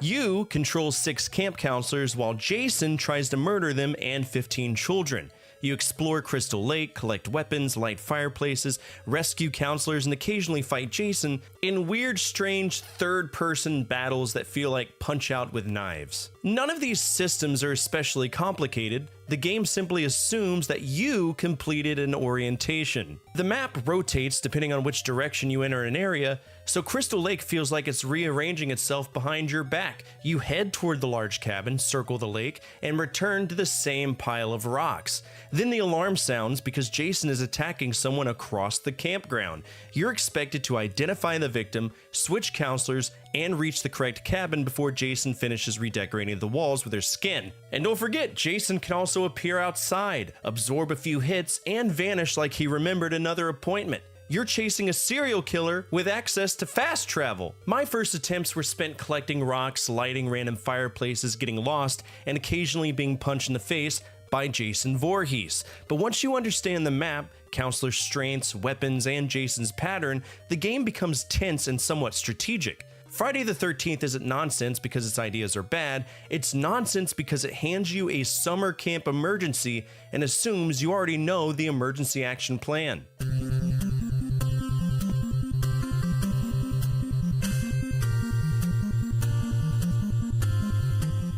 Legacy of the Wizard begins with a family living peacefully in a small house. Directly beneath the house is an enormous labyrinth containing monsters, magical crowns, and a dragon capable of destroying the world. Did the realtor mention any of this? You gotta recover 4 crowns and defeat Keela, but you control the entire Drazzle family. Every member has different abilities. Daddy is strong, the son jumps higher, the daughter interacts with certain blocks, and the mama uses particular items, and even the pet can reach exclusive areas. But forget about Grandpa, no, he stays home and handles passwords because apparently adventuring is beneath him. It's a clever setup, but the game never clearly tells you who should go where, which items they can use, or which part of the gigantic maze you're wasting your life inside. There are hundreds of rooms, hidden passages, shops, elevators, and dead ends. Some routes require specific characters or items you may not know exist, and naturally, there is no map. You can drag the father through an entire section only to discover the final passage was designed for your daughter. Then you travel home, switch characters, and try to find your way back. The family apparently only owns one adventuring license and has to pass it around. Once you understand everybody's abilities and map the labyrinth, Legacy of the Wizard becomes ambitious and deep. Before that, it feels like a family vacation where everyone packed one essential item in a different suitcase. To me, moving away would have been easier, but no. They have to solve the world's problems.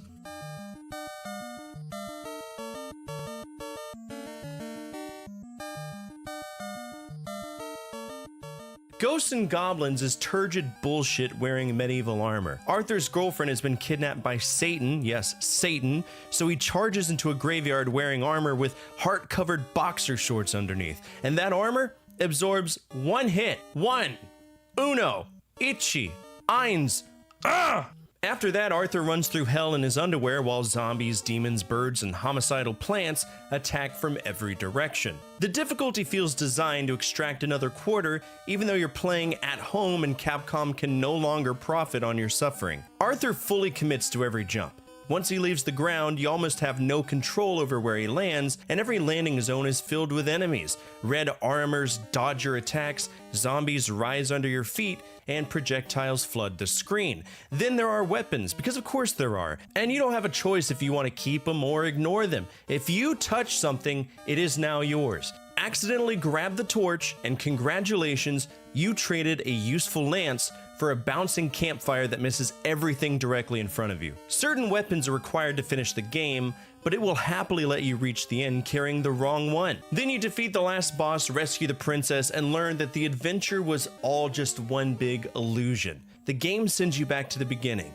because this is Ghosts and Goblins, and you have to beat the whole game twice. That isn't a second quest, no, nothing meaningful changes except the difficulty, which is already hard as fuck. The game simply points towards the graveyard and says, "Do it again, asshole."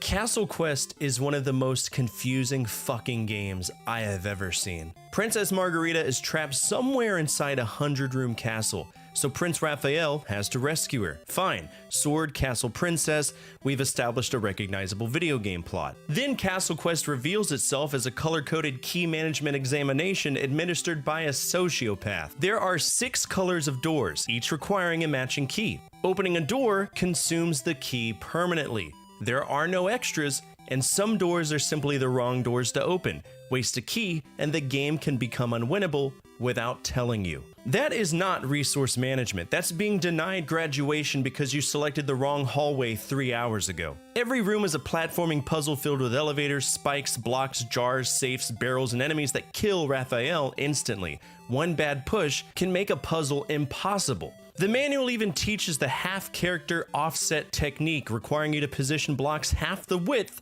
of Raphael's body. You begin with 50 lives, which sounds generous until you realize Castle Quest budgeted for you to die repeatedly while learning how its furniture works. There is a map, but you have to find it inside the castle. That's like receiving a GPS halfway across the country. There's also a hidden Control 2 menu for resetting rooms or retreating because Castle Quest knows you'll trap yourself and you need an administrative escape hatch. Soon every door becomes an audit. Do I use the yellow key? Will I need it later? Is the yellow door bait designed to destroy my future? It's silly. And should you decide to use a walkthrough, it reads like a bomb disposal instruction. Push this block half a space, ignore that room, never use this key, and don't touch anything interesting. Maybe there's some level of satisfaction in solving it properly, but without notes, a walkthrough, and the patience of an archaeologist reconstructing a dead civilization, Castle Quest is complete fucking chaos.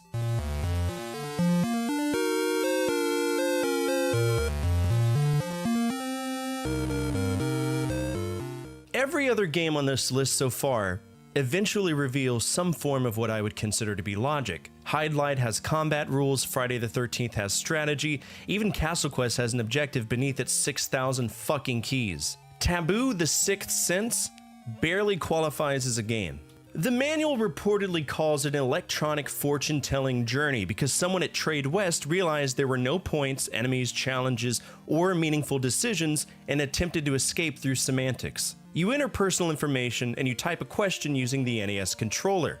This is the hardest part of the game. Typing with the D-pad is miserable, so you spend several minutes entering, "Will I ever find true happiness?" And after you do that, Taboo shuffles a virtual tarot deck, lays out 10 cards, and gives you vague interpretations. It includes all 78 cards, including reversals, which sounds impressive until you realize your participation is over. You don't choose cards, you don't solve anything. You sit there while the NES informs you that the 4 of coins means you're cautious with money, and the tower means that your life may collapse. Thanks, Nintendo. I could have learned that by checking my bank account. And every answer you get is vague enough to fit anything. Will I become successful? A period of transformation approaches. Will my marriage survive? Past influences remain important. Should I eat this expired lunch meat? The cards urge patience. Nah, man, I need an answer now. This turkey smells aggressive. And at the end, after it's all said and done, Taboo generates lucky lottery numbers. So the cartridge isn't only predicting your destiny, it's encouraging you to gamble based on numbers produced by an 8-bit plastic rectangle. Imagine entering a convenience store holding an NES cartridge and saying, "The devil told me to play 27. Then it ends. There are no stages, there's no score, no ending. You ask another question and watch the same process again. As an electronic tarot deck, Taboo is unusual. As an NES game, what the fuck am I supposed to review? The controls? The character development of the Hanged Man? The competitive depth of entering my birthday correctly? According to the cards, your immediate future involves removing Taboo and playing literally anything else. And that's it for today's episode. What did you think of this list? Are there any games on the NES that simply don't make sense to you? Feel free to let me and the community know down in the comments section below. Speaking of our community, if you made it to the end of this episode, you're already home with us. We're a gathering of video game enthusiasts that love to remember when life was just a little bit easier to live. And if you align with that, feel free to subscribe. Finally, the single most important thing you can do for me is to hit that thumbs up button, as it directly impacts the visibility of the videos and the projects that I work on every single day. As always, from my family to your family, good energy, good vibes. Fortifire out. Some NES games are difficult, some are poorly explained, and some feel like they were designed by somebody who understood how video games worked entirely through a secondhand description. These are games with invisible doors, rotating maps, permanently missable keys, unexplained mechanics, and objectives buried so deeply that finding them requires a manual, graph paper, and the investigative instincts of a homicide detective. That doesn't necessarily mean every game here is bad. I actually enjoy a few of them, but even the good ones seem determined to make their first impression as confusing as humanly possible. So grab your Nintendo Power Maps, prepare to press every single wall, and don't use the yellow key unless a walkthrough has given you written permission. These are 10 NES games that don't make any sense to me. Let's begin.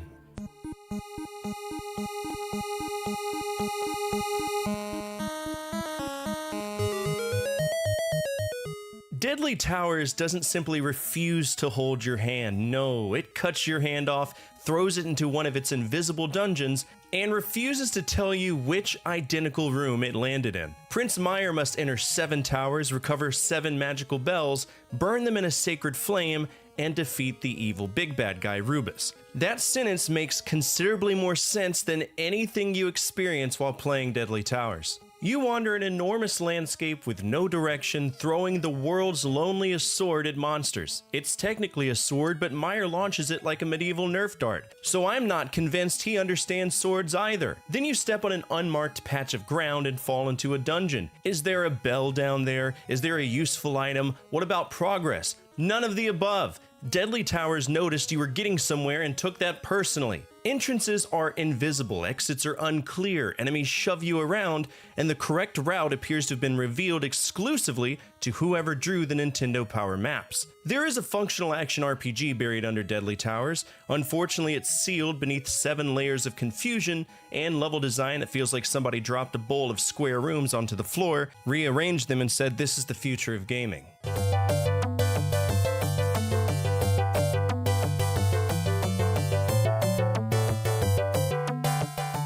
If you've played Athena, then you probably already know the plot, but for anybody who doesn't, Princess Athena is bored with castle life, so she jumps into the fantasy world looking for excitement. She isn't saving her kingdom or stopping an apocalypse. Royal life wasn't stimulating enough for her autism, so she leaps through a magic doorway and immediately has her clothes blown off. I already have questions. Athena kicks monsters until they drop weapons. Soon the game is throwing swords, hammers, bows, armor, wings, magical sandals, and mermaid transformations at you without explaining which items are useful, required, or quietly destroying your playthrough. Some weapons break blocks, others don't. Important equipment is hidden inside those blocks, and certain bosses require particular weapons. Athena presents every item like a reward, even when it's a functionally loaded gun pointed at the rest of the game. Then Micronix got involved for the NES version. The arcade game was already strange, but Micronix cooked the NES conversion until it became a fucking carbon entity. Athena moves like she's being dragged through wet cement while enemies pour in from every direction. Swinging her weapon, which you would think would work, has the combat effectiveness of angrily shaking a breadstick. The screen flickers, enemies respawn immediately, damage strips away your equipment, and Athena jumps with the grace of a walrus base jumping off the Golden Gate Bridge. Athena entered the fantasy world because she was bored. I left because I was developing a fucking neurological condition.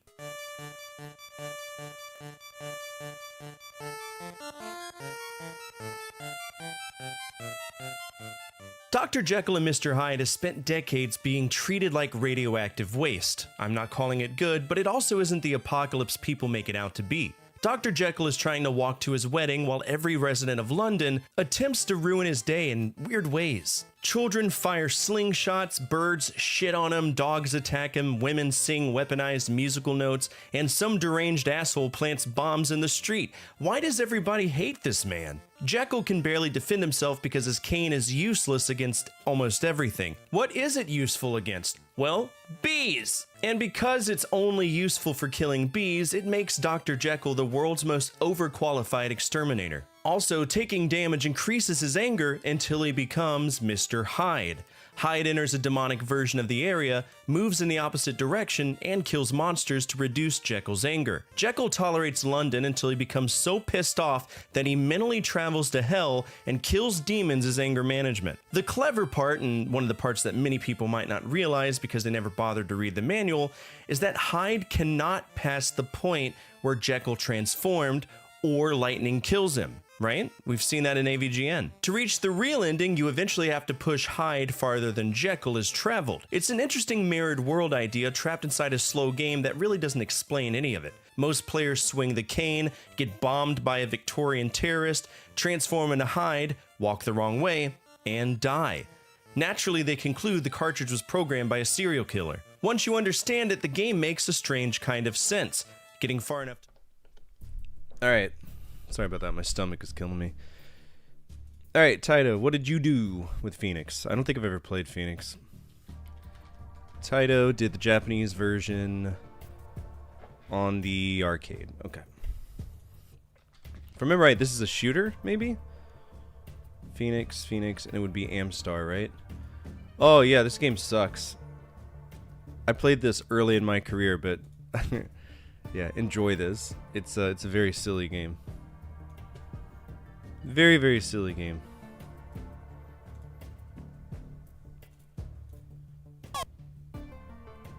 Phoenix, Arizona, USA. Okay.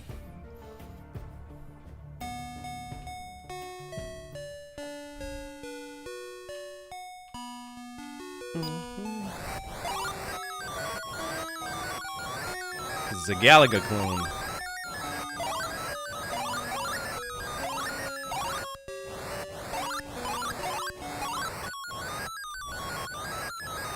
Fuck out of here. I hate it because they're so unpredictable. Hello? Alright.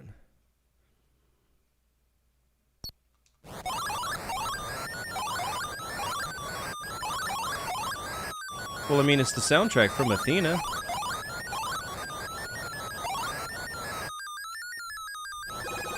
Whoa. Where's that fucking bird at? There we go.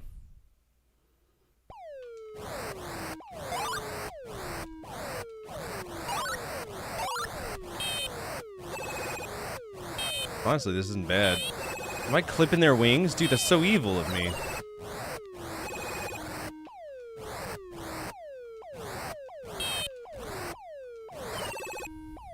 Nice.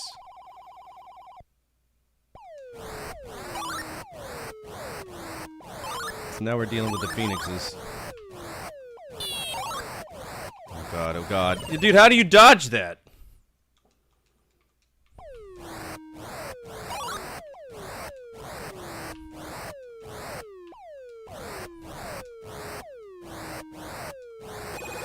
Here we go.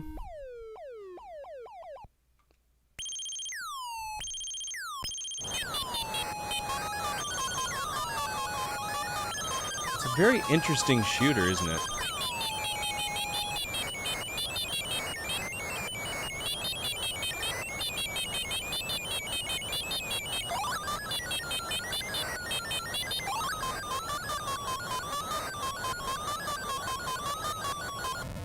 Got him.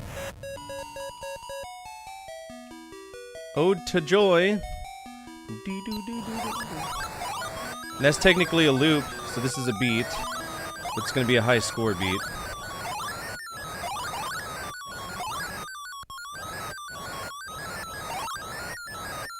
Fuck!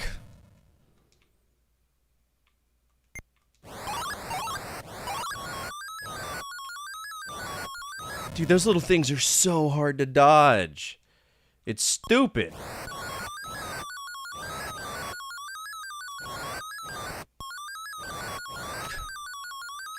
It's America, dude.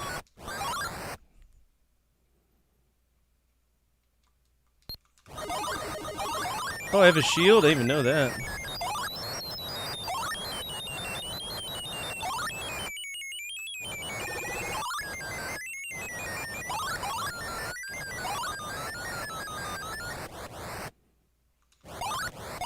Thanks for slowing down. Alright, time for the phoenixes.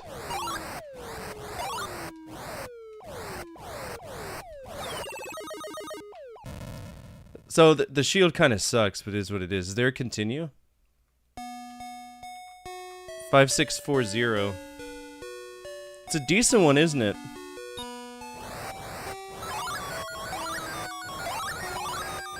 I don't like it on principle, but it is a really solid shooter.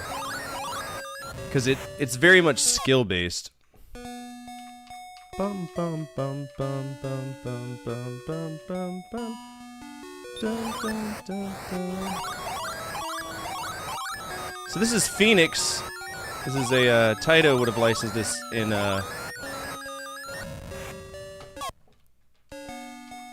Japan, but this is it's an Amrak something.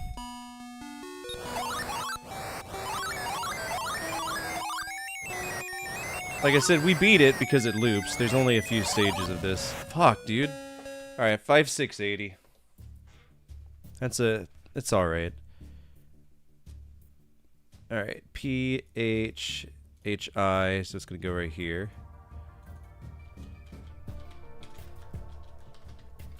Phoenix and Pong does not go here. PON right here. All right, Phoenix. We scored 5260. Phoenix is a really good game. I'm not a fan of it, right? Because I have nostalgia goggles for Galaga. There are quite a few levels to this, and they repeat, but the biggest difficulty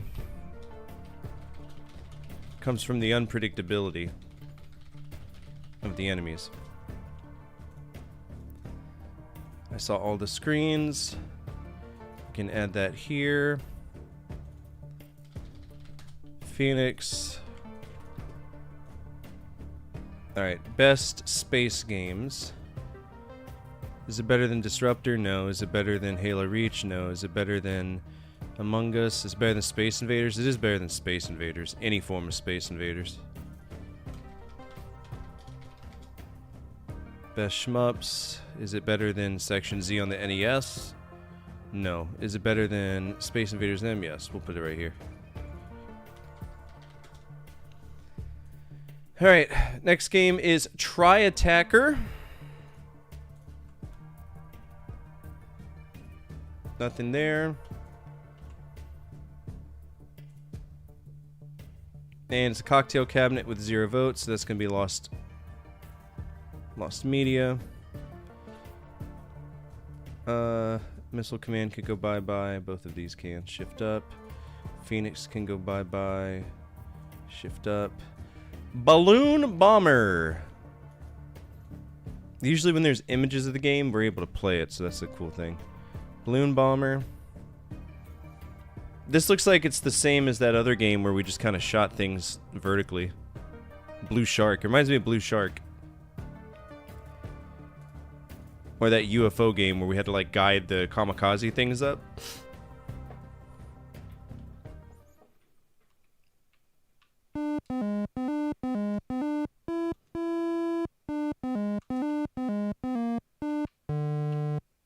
Oh, look at that! How clever is that? So, do I have an ability to jump? So once I take them out, they bomb the floor. I can't move left or right. Well, fuck if that isn't some artificial difficulty if I've ever seen it. Oh, do I have to hit the missile instead of the balloon?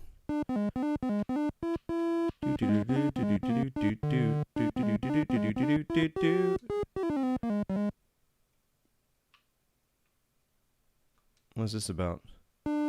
Fix the damn ground. Okay, so if we hit the... That's clever!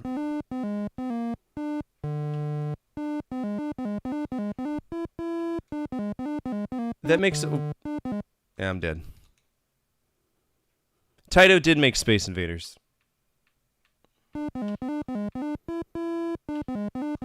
Oh, look at that! I can shoot the bombs too! Okay, this game's awesome. Yeah, this game rocks. Oh, they're getting lower. Look at that.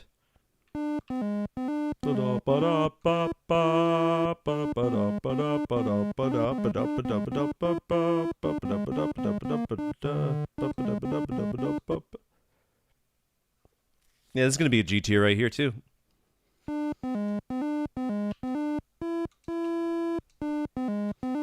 I think Taito really showed us why they're so good at what they do. Fairly consistently. Yeah, I'm stuck in the corner now. Waste my fucking motherfucking time, please, please. Death for me. 17 hundo. That's really clever.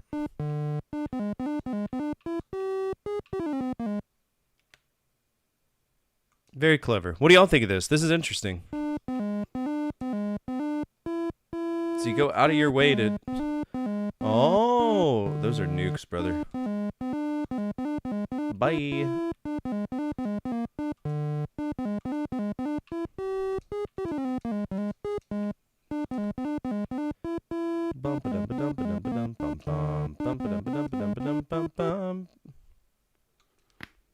I think it'd be cooler if the ground repaired itself between every round, personally, but, you know, I guess that would make too much sense.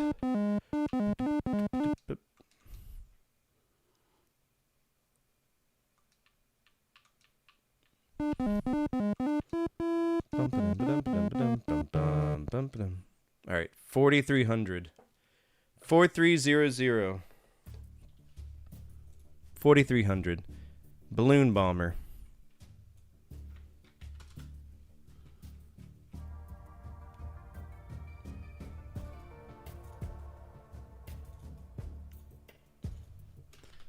Balloon Bomber, that was 4,300 on a loss. It's a high score challenge. It's a shmup. This game is interesting. You shoot balloons, but you want to hit the missiles because if the missiles drop, they destroy the ground. That's neat. And it is neat. I think that that's great. Balloon bomber. Balloon bomber. What did we rate that? What do y'all think it is? I'm okay with giving it a G. I think that the mechanics were interesting enough to justify it.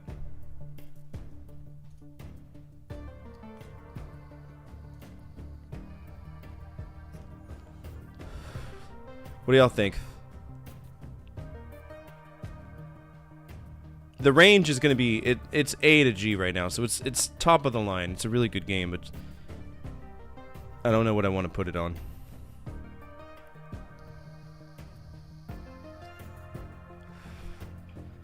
Let's give it a G.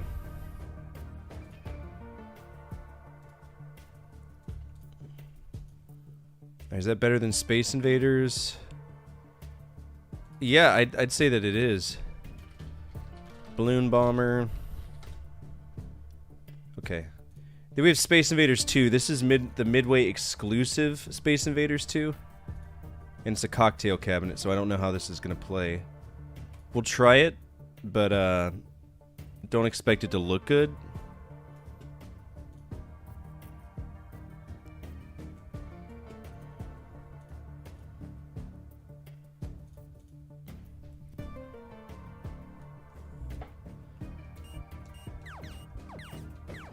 So do I need to... Oh! Oh, it's like space... It's like that game...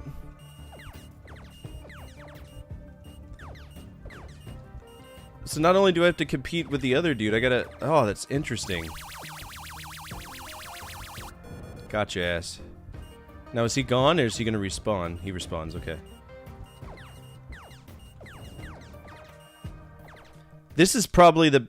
I actually prefer this derivative, believe it or not, because you're competing with... It's like you're competing with another planet, right? Oh, and the UFO sets more enemies! So it's a constant competition to take out the, not only the enemy, but yourself.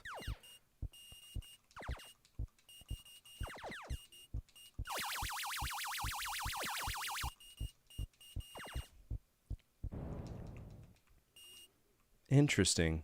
This would be massive fun, two-player. Can you imagine somebody sitting across from you trying to blast you while also blasting aliens? The question is if you are playing two-player, do they have aliens coming their way too? You know what I mean? Or is it just you that has to deal with it? Because they're clearly kind of helping, but not really. I died.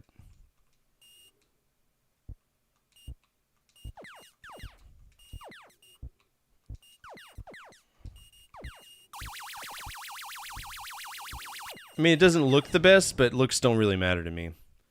Alright, 860.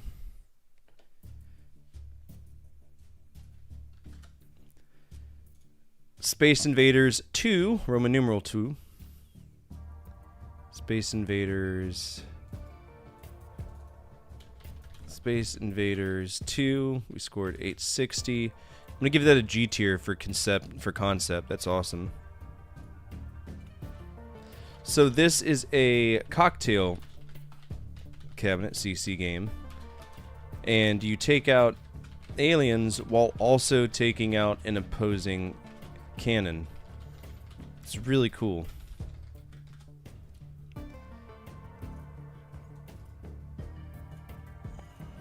Alright, Space Invaders 2 gets a G. And in terms of best shmups, I think that's better than Phoenix. More longevity in that, more interactivity. Steelworker.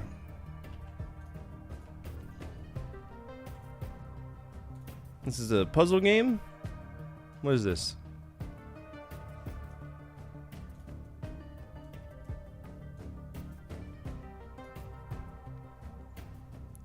Alright, Taito, what you got up your sleeves? So what's the gimmick here?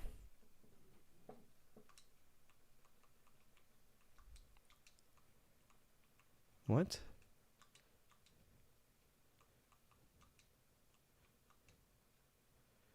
Oh.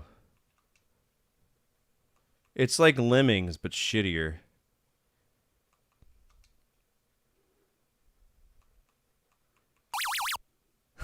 And they stole Space Invader sounds for it. I mean, it's literally arcade Lemmings. But how do I create just a platform?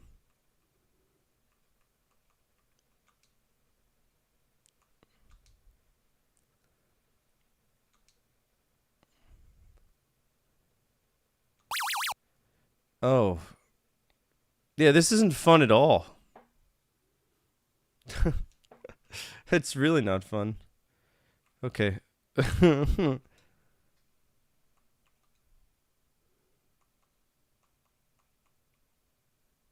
Okay, I made it to the middle.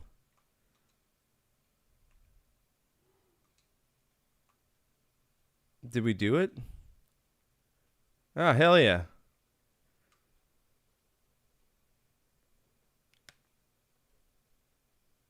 Same player again. Okay.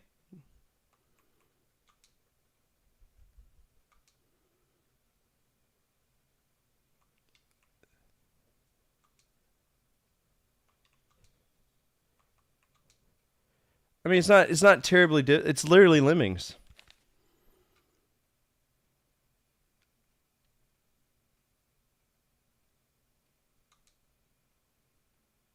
But there's nothing really to it. Do I die if I hit the box? What's the magic here? Yep, okay. I'll take a high score of 950. It's interesting, but it's not something that I would like go out of my way to play.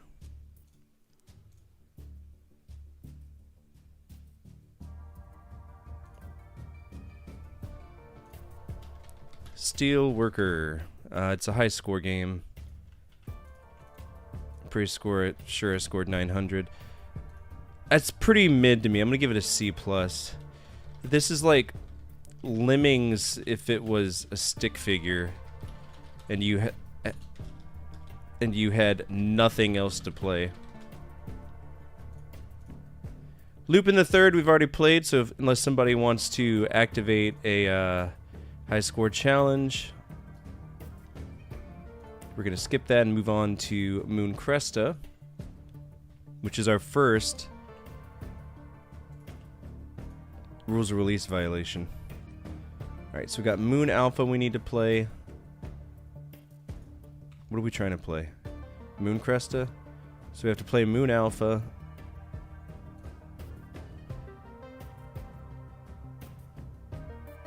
And then a few of these. So we'll start off with Moon Alpha, which we cannot find.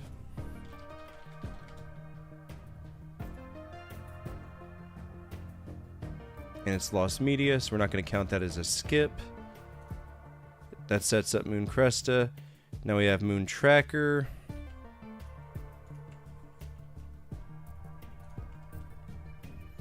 Which we can't find. Same issue. Moon Alien.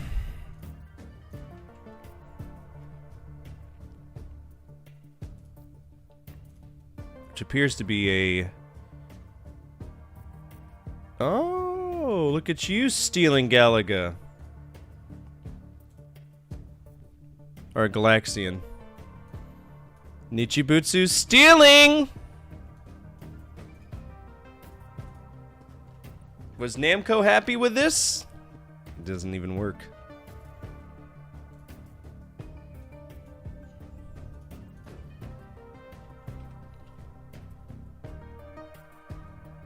Alright, let's get the parent ROM and see if that affects it. That might be one of those weird situations where like it needs to have Galaxian to work.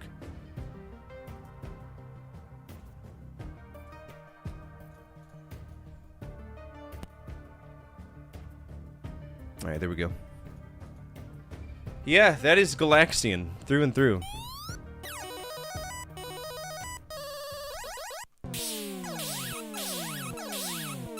Why rip off Galaxian?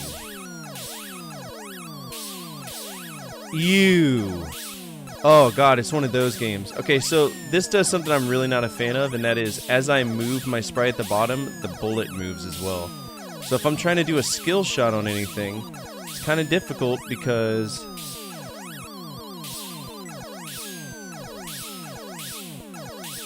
the bullet's moving with me.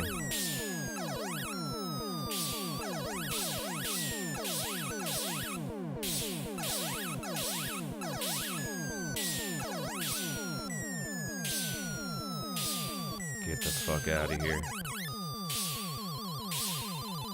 Oh, now y'all are running away from my bullets? That's even more frustrating. They tried that shit in, Xevious. Not a fan of it. Yep, here we go for the eternity chase that is in-game Galaxian.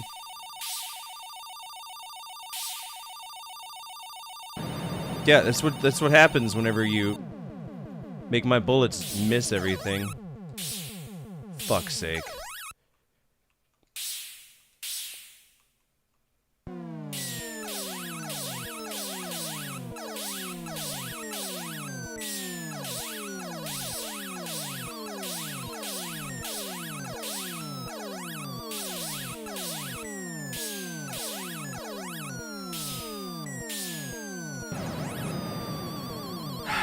It angers me, because I love Galaxian, so them changing this doesn't work for me.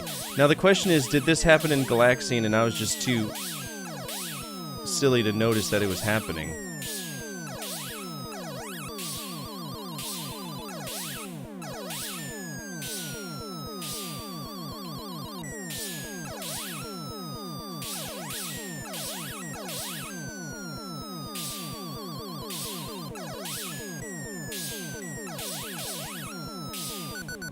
I got an extra life. Got an extra fucking condor. This is what it looks like, doesn't it? There we go.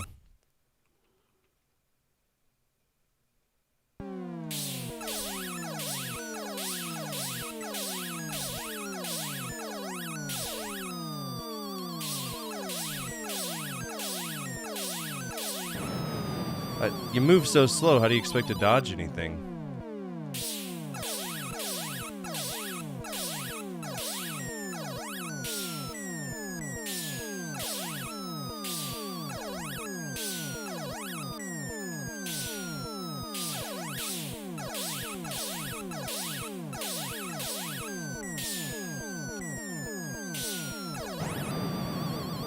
$54.50, but I want to test a theory. I want to see if that was in Galaxian as well.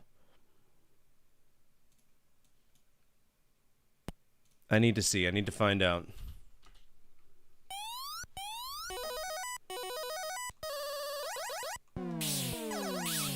No, it wasn't. So that was something they added, just to mess with the consumers. They also made the bullets extremely long, which means that you can't dodge them as easier. So, in terms of a clone, it's pretty shit. Moon Alien.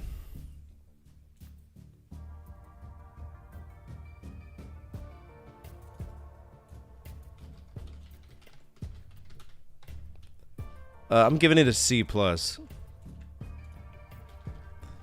This is a clone of Galaxian, but it takes everything fun about Galaxian and just throws it to the side.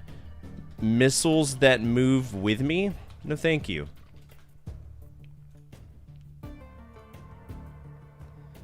Alright, so this is where Galaxian is natively. Best horror movie ever made.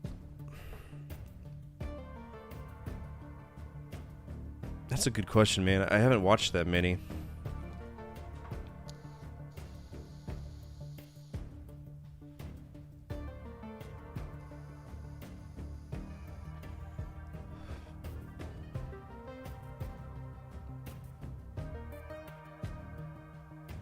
I would say The Thing. You know, The Thing is solid. Pretty much anything John Carpenter touched was good. It was gold.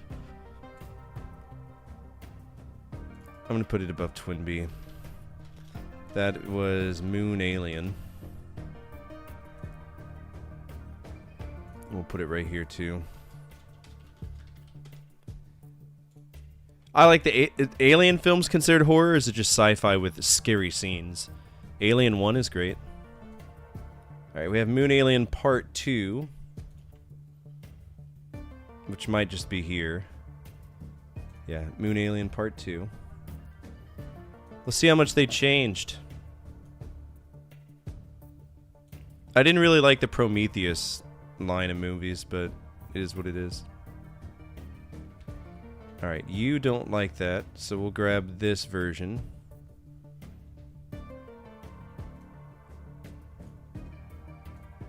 Jurassic Park's a good horror film. Alright, let's go to the Arcade ROM Museum.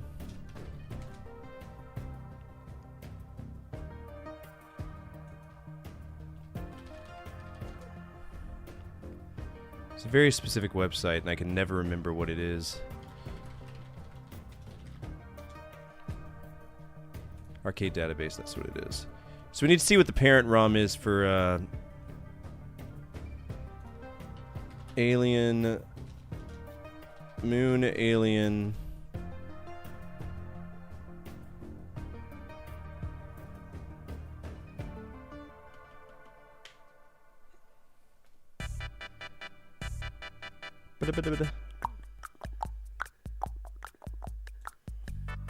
It's literally called Moon Alien, so maybe fix it?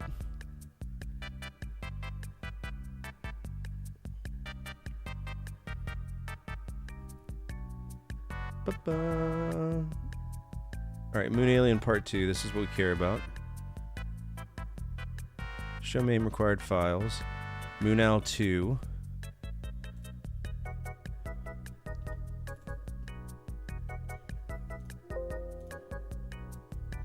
Everything looks like it's there. Let's try a different version.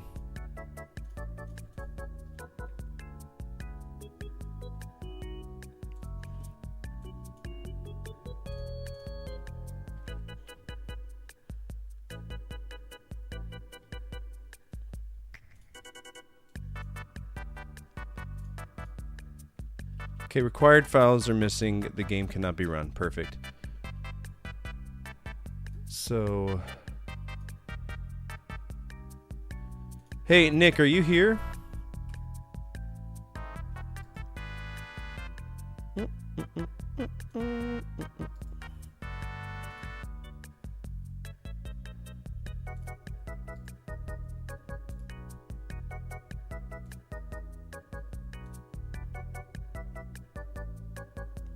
Okay, so that's just I found it. Never mind.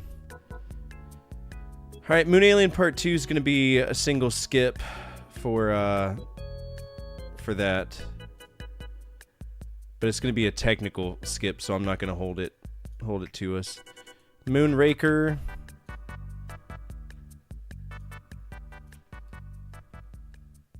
Can't find it.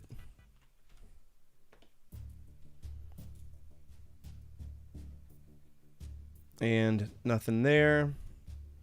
Moon Trek. Nothing there.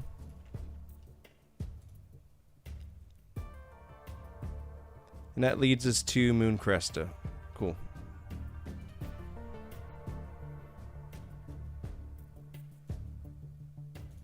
Reminds me a lot of Phoenix, doesn't it?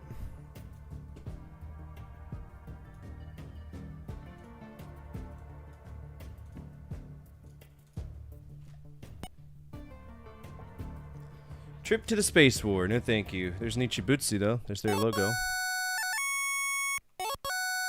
Oh, okay. So this game we get like 3 different pieces?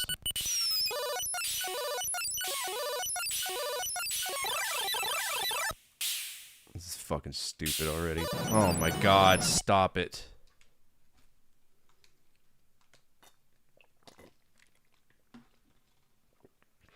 You can get a lot of fun and thrill. Really? Are you sure? Because I'm not really thrilled right now.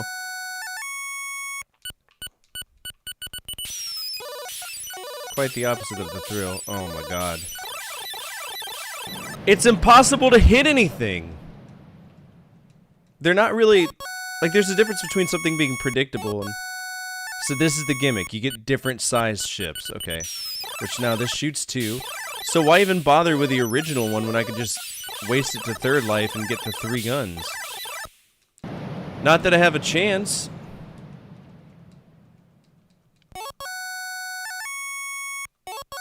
What's up, Daddy-O? Yeah, I'm not thrilled. It's not even 2 shots, it's just a wider... with the same shooting speed as Space Invaders.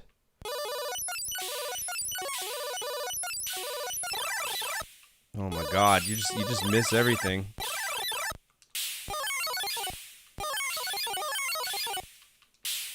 This is vehemently frustrating to me.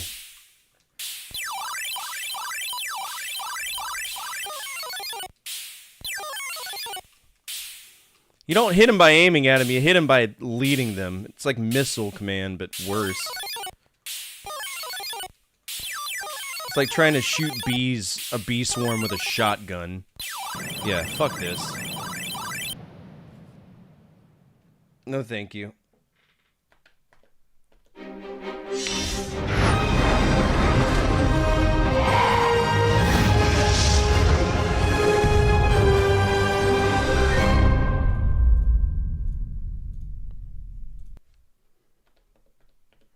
That was horrible. I'm giving it a D-. So the idea of having 3-tiered ships is cool if it hit anything. The enemies are pure ADHD personified. You can't hit anything.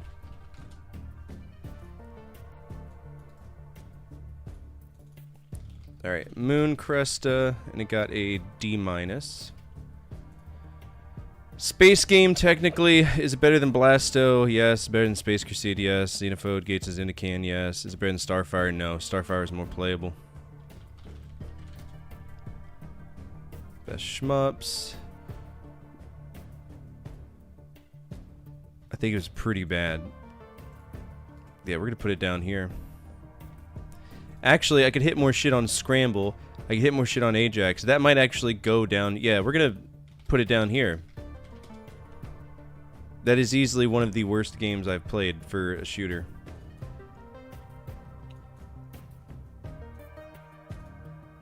Alright, next up is Polaris.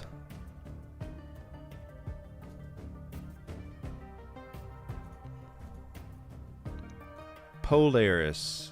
Arcade 2600 VIC-20. So definitely playing the arcade version.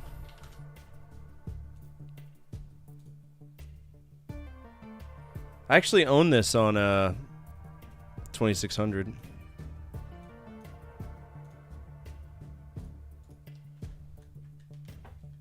Alright, that's not working.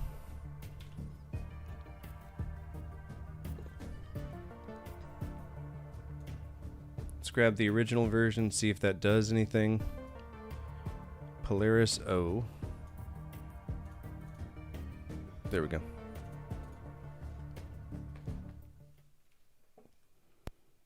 What we got?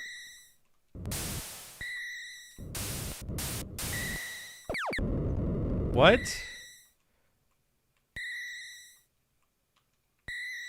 Hello? Oh, get it? You're a submarine. But you gotta dodge shit from every angle. And I can't shoot the mines. Can I shoot the depth charges? No, you can't. So you just... This is madness. That's what this is.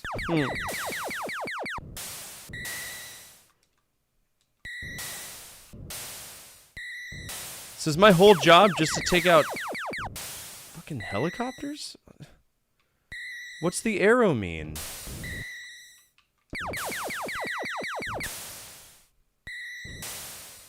Am I moving to the right in a backwards submarine?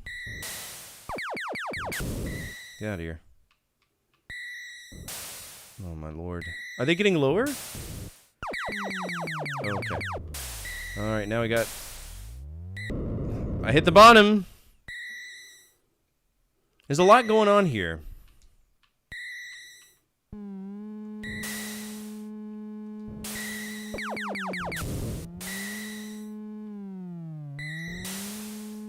Is that supposed to be a dive bomber? Okay. What next? Entire damn Air Force again. Oh, look at that. It's like reverse mines now.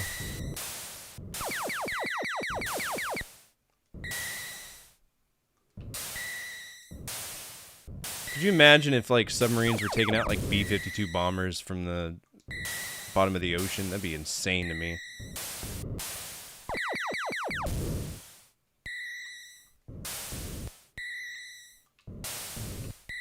Alright, now we got our dive bomber.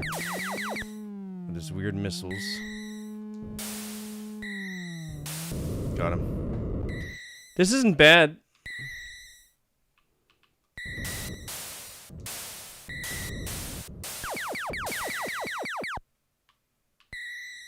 There's just, you're looking at a lot, you know?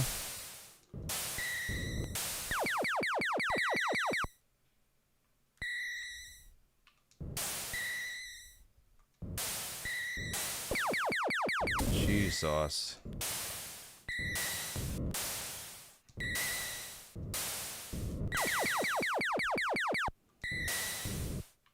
I like it when a game gives me a lot of stuff to pay attention to, though. But I don't like how certain things can't be taken out. Like, I feel like I should be able to take out the mines, right? That makes sense to me. Got him. Oh, we got bonus.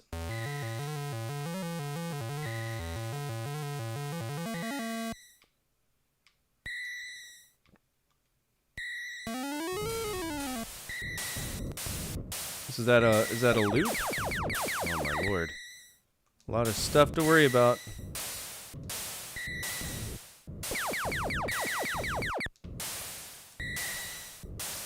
Oh, the planes are faster.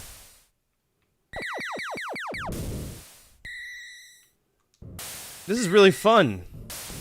I would have loved to play this in arcades.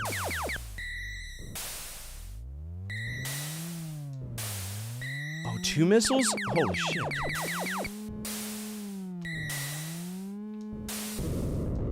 It's tough, man.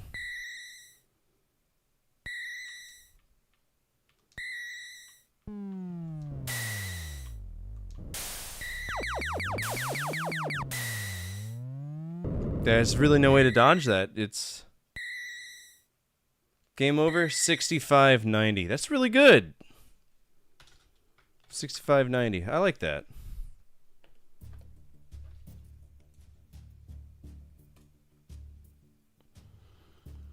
All right, that was Polaris, P-O-L-M-N-O. Polaris 6590. I'm going to give that game an S+. There's a lot going on here, but it's manageable, which is more than be said for most games in the early 80s.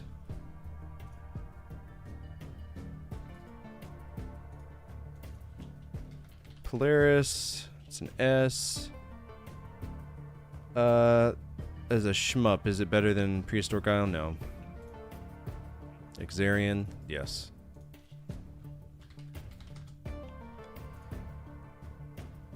And it was Atari 2600 and VIC-20. So we'll play the 2600 version real quick.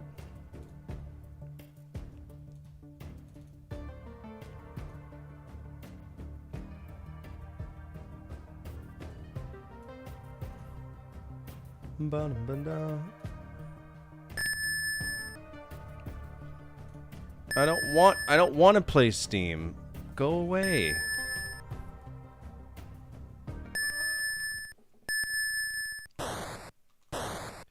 Ooh. That's painfully slow.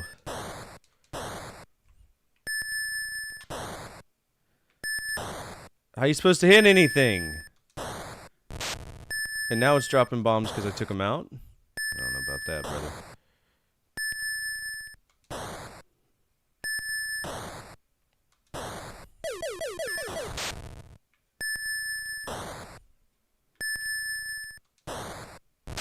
Alright. That acrobatic plane is fucking tiny. Are you serious right now? Oh, look, they mixed it up! There's little submissions. Literally.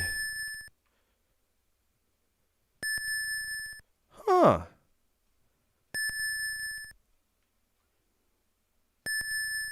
Well, that's cool.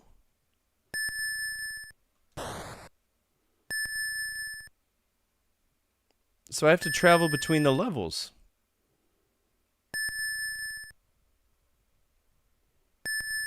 Okay, you can't slow down on me. That's not good. Don't do that. And I can't take out any of the things. That's kind of silly.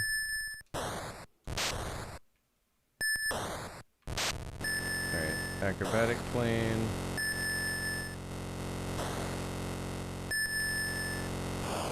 It's tough.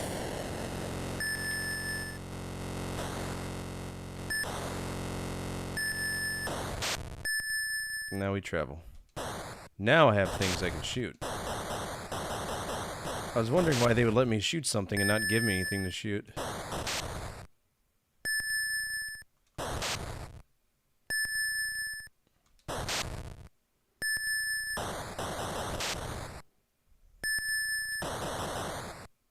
Oh, okay.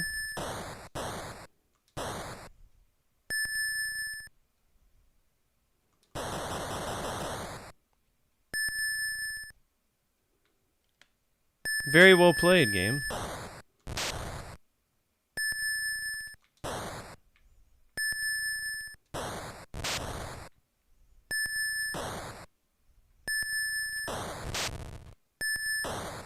I still don't like that I can't shoot things out of the sky, though.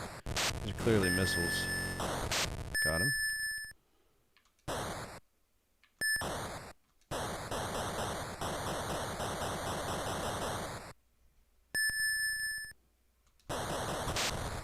Easy. That's my fault. You get a lot of lives. You get 5 lives in this.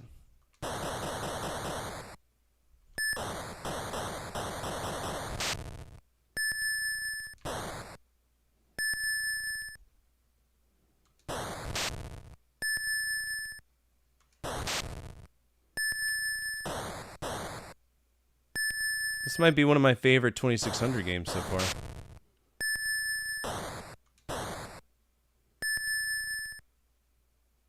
First shoot 'em up? No. No, not at all. Oh, blast it. So I gotta do this whole part again if I mess up? I don't know really what would be considered the first shoot 'em up. It might be Space Invaders.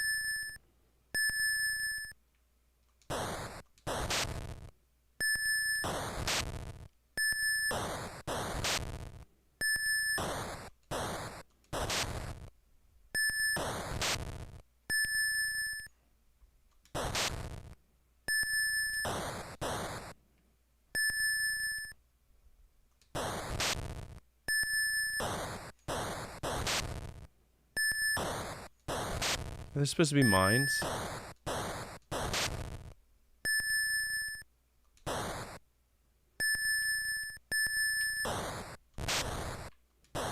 Oof. Oof. How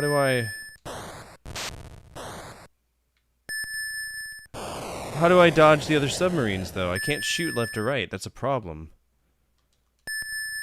And that's game over. So in the original arcade game, I could surface. This game doesn't appear to have let me, surface. Okay, 13700. 13700. That was on the 2600, and I do own that, believe it or not. I thought I did. No, I do. It's just not on here. That was 13700. How would y'all rate that? This is a downgrade, but it adds traversal levels, which make it interesting. I don't know either. You'd think I'd know. I'm gonna give that a I'll let y'all choose A+ to S+ range. I'm gonna go grab some water real quick while y'all do that.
All right. How many people are here? It's really quiet. 12? I'm very lurker friendly. I'm not calling you out of chat. It's just weird because usually when we do Conquering Companies, there's a little bit more discussion. Let's see. Polaris.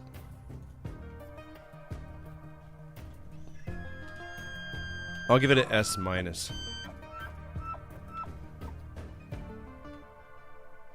Excuse me. S-. No, I know. I appreciate that.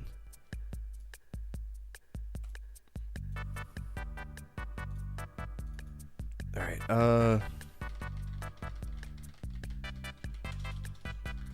Polaris, and it got an S-.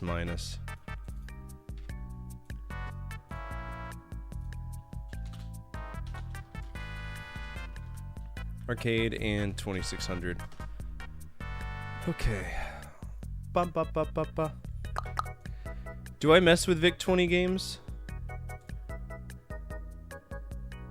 We'll see if we can do it on VIC-20 if we can find the version, but it doesn't look like it.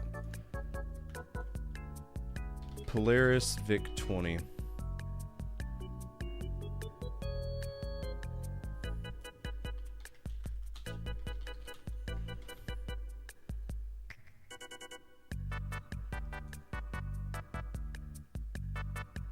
What's the dragon? Oh, the TRS-80 was the dragon.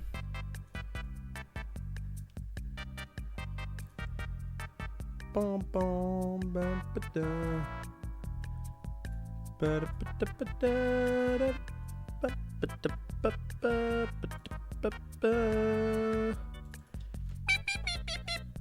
Oh, I might actually already have this. I got tons of games on it already. And I do. Okay. Here it is. Alright, let's see how the VIC-20 goes. See how it handles it.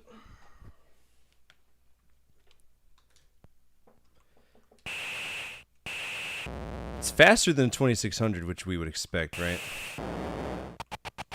Oh, it's a helicopter instead of an acrobatic thing this time, huh? Damn, every single version of this game is different. Oh, so the traversal's this way.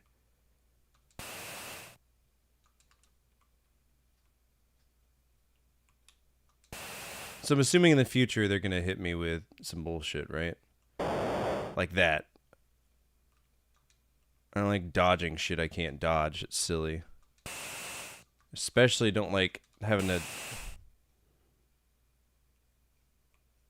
Okay, now I gotta wait and make a choice. Don't like this. I rather the 2600 version. I really do.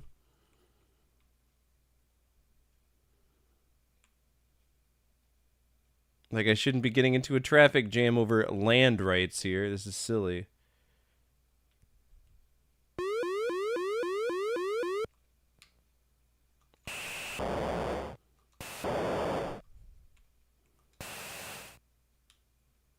But it's like they couldn't remain consistent in what they wanted to do.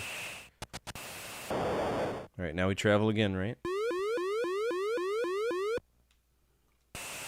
Except now I can take out submarines, so there is some logic to this.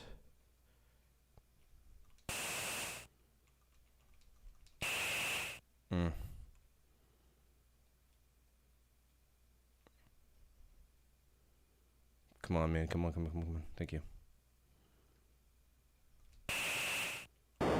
Gotcha, yes.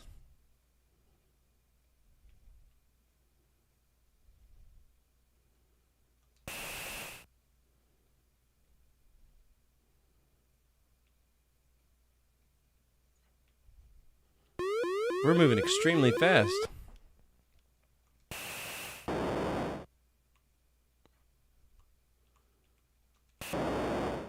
So they changed a lot of rules for the VIC-20 version, but this honestly is not bad.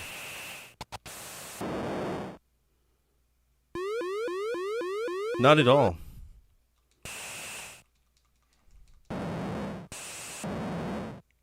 Wait, so I just destroy him by running into him? So what's the fucking point? Oh, my bad.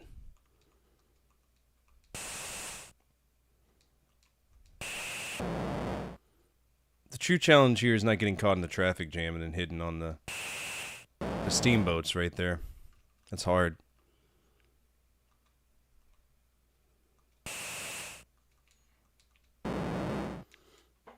Alright, I'll take the high score. 8650. 8650. Okay. So that was Polaris. We can do the prices right for this. I'm gonna guess that this game costs $50. Need 2 more people to participate in this, otherwise we're just gonna look up how much the game costs and move on. I'm gonna give this game a A+.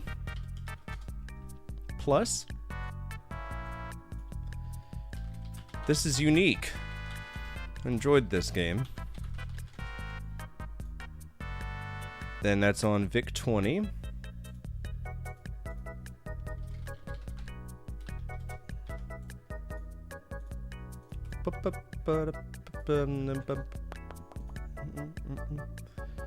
Okay, so Polaris, we'll go ahead and add VIC-20 to that list. Great game.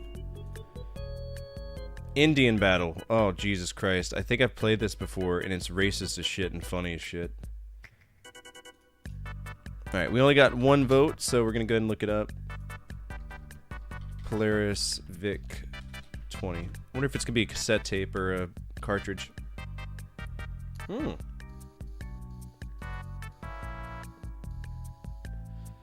I see! That's a $400 game. No, thank you. Emulation by availability. By price, actually. Fucking ants everywhere. Oh, no, dude, I'm sorry.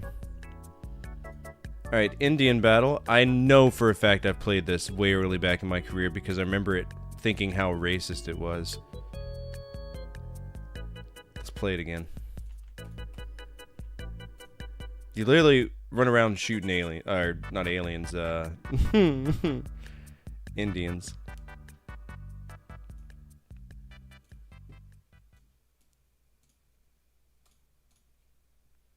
Alright, Indian Attack.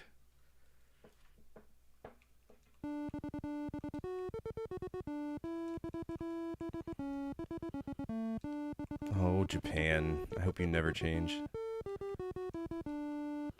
1 little, 2 little, 3 little Indians getting shot by a guy with a rifle. They are different colors because we're racist. We are Taito.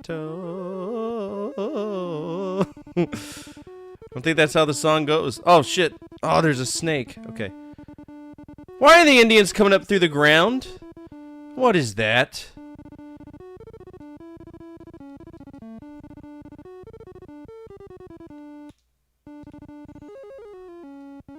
Why are there pterodactyls during Indian time?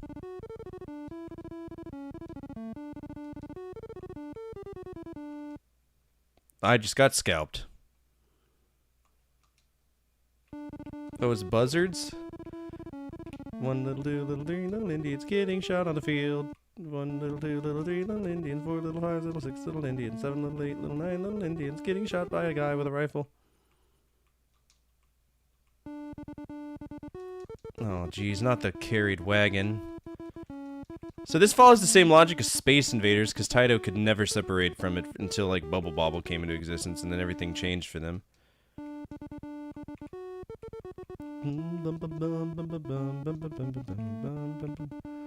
What will the Americans love? Oh, I don't know. Senseless slaughter. I bet if we look into this, this wasn't even released on anywhere but Japan. There's no way this flew. Well, I mean, I guess it would fly in America because we love this shit, but... Oh, they are buzzards. Pterodactyls.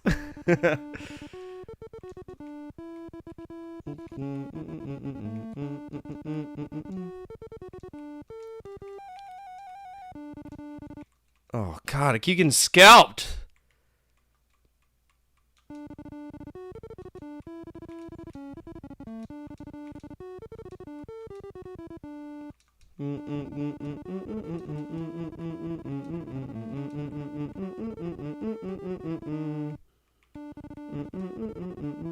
Let me go.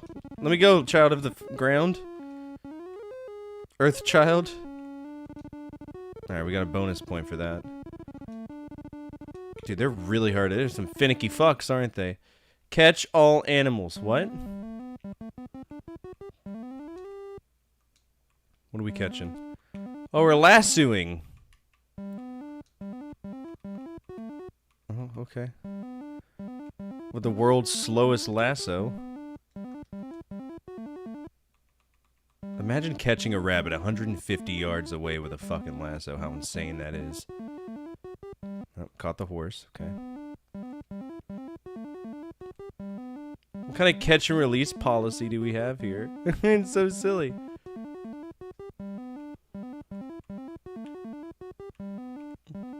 Also, you'd never lasso a rabbit!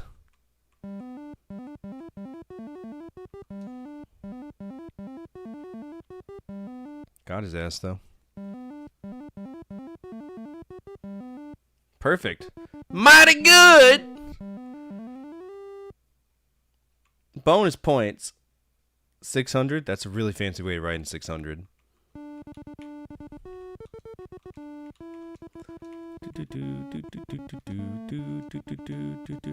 Okay, so I can shoot every projectile, so except for whenever I need to, apparently. Game over, 8190. Not bad.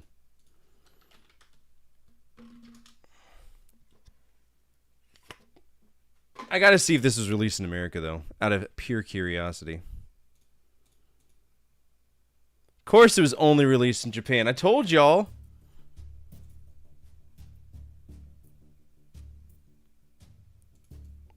They...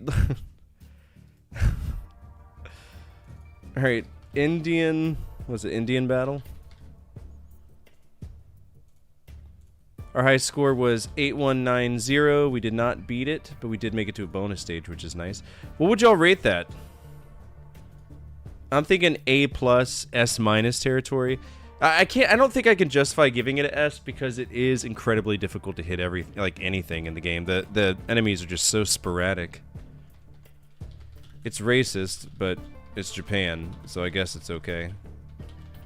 The sequel is about the Trail of Tears.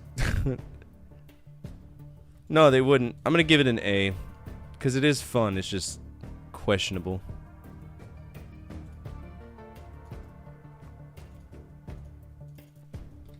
Indian battle.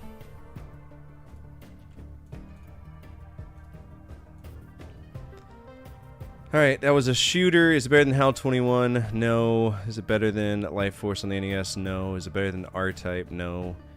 Finalizer? No. Galaxy Wars? It's better than Sheriff. Alright, that was a standalone. Space Cyclone.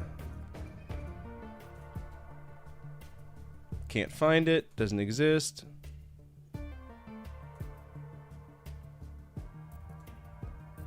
And it's a tabletop game. Run into that issue all the time. That's going to be lost media.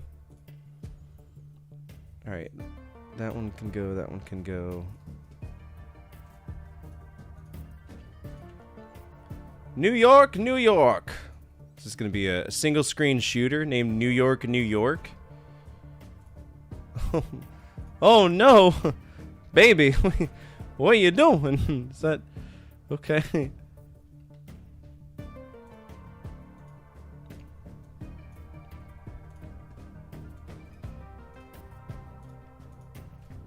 Well, we got a lot of arcade games to talk about. Taito Tuesday.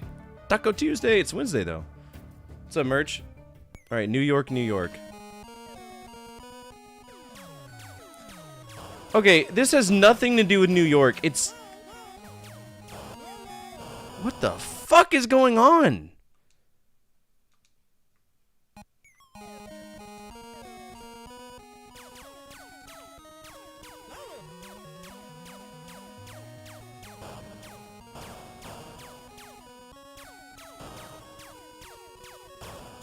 The only thing this has to do with New York is the fact that the Statue of Liberty is there. At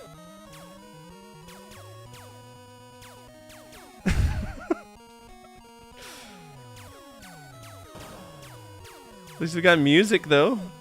It's progressive.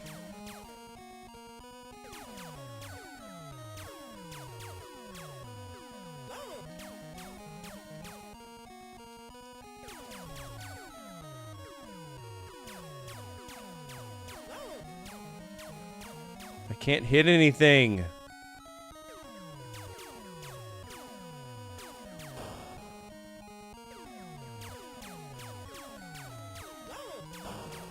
And, oh God, it's so distracting.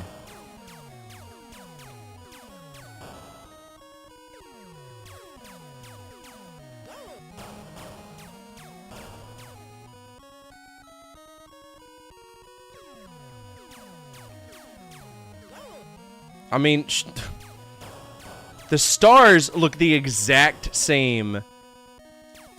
Oh, why is the Statue of Liberty turning red? Are they trying to kidnap the Statue of Liberty? At this point, just let him keep it, brother.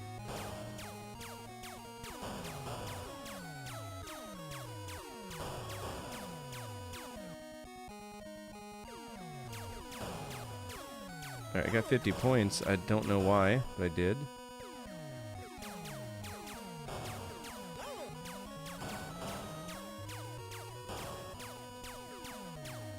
This is a pretty stupid shooter.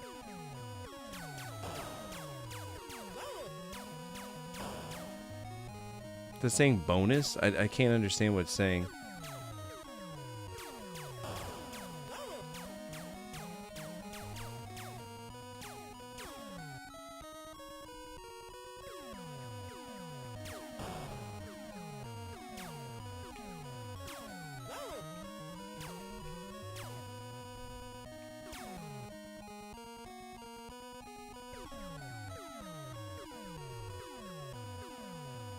Oh, Jesus. Does it say... Does it literally say UFO? It's a UFO because we said it was. Oh, okay, good.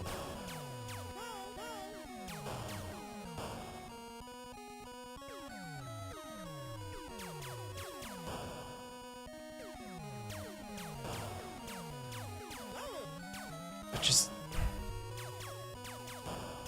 Like, they could have named this game John F. Kennedy and just put a picture of his face on here, and they would have believed it.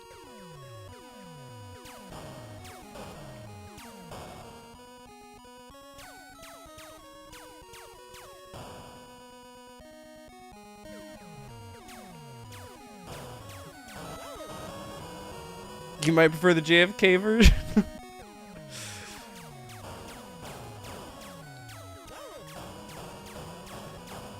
No, this is fucking dreadful, dude. Why? Why? It's the same patterns over and over and over again. You can just play this infinitely. That's not a good token economy.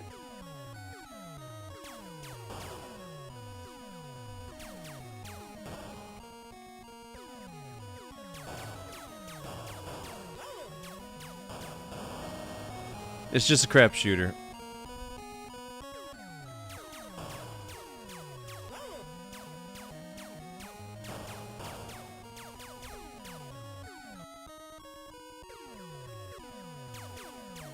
Can't wait for the long-awaited sequel, Skid Row.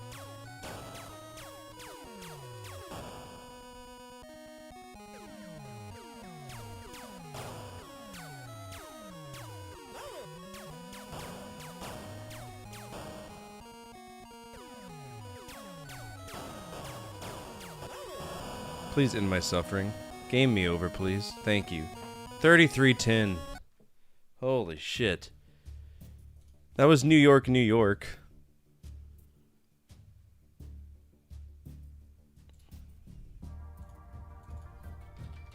New York, New York. 3310. I'm gonna give that a D+. It's a D+ for me, dog. It's a shmup. So the only reason this is called New York, New York is because they superimposed the fucking Statue of Liberty on the screen. It's trash. Let me guess, Japan only? Japan only? No, it was released by Gottlieb in America. Also known as Waga Seishun no Arcadia. How does Waga Seishun no Arcadia play? I'm curious.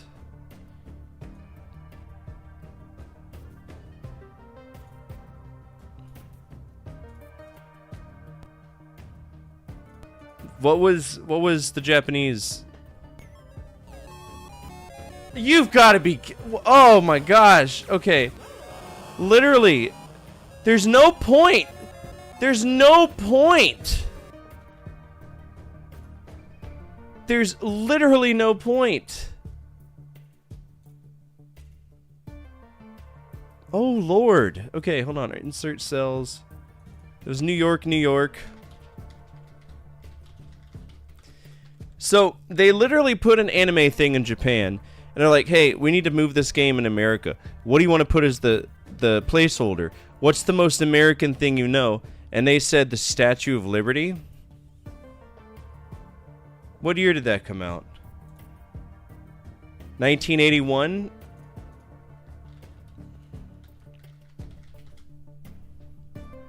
Yeah, put old Ronnie McDonald on there.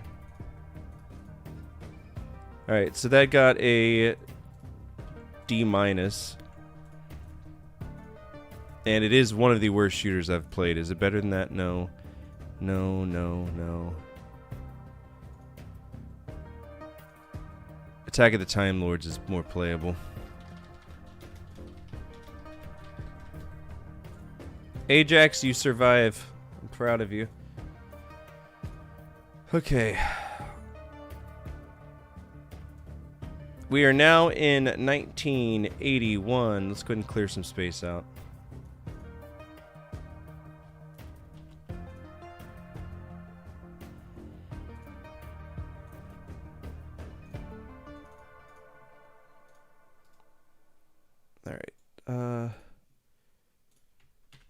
Let's go ahead and do some admin stuff real quick.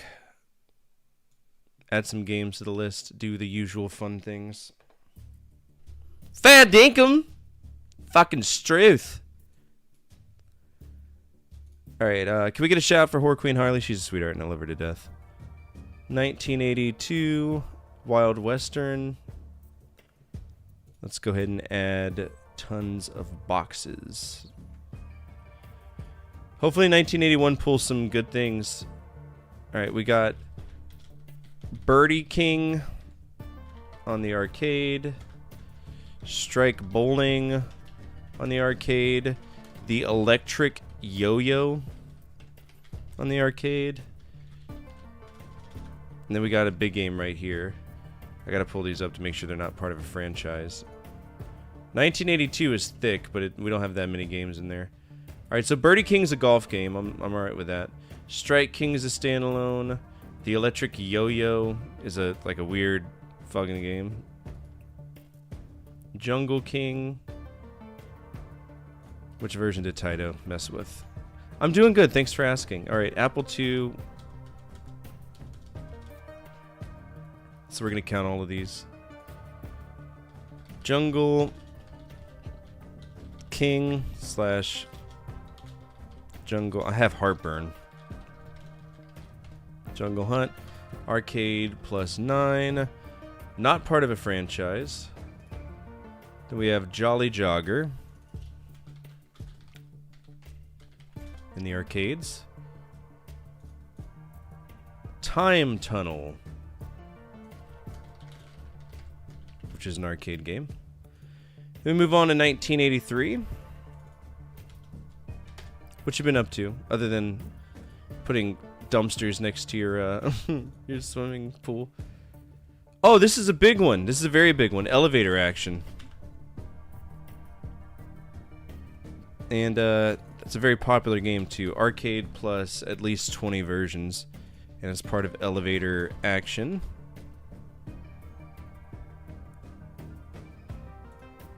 Roller Aces, also known as Fighting Roller. Roller Aces, Fighting Roller on the arcade. It's just the arcade, it's not plus 20. It's a standalone.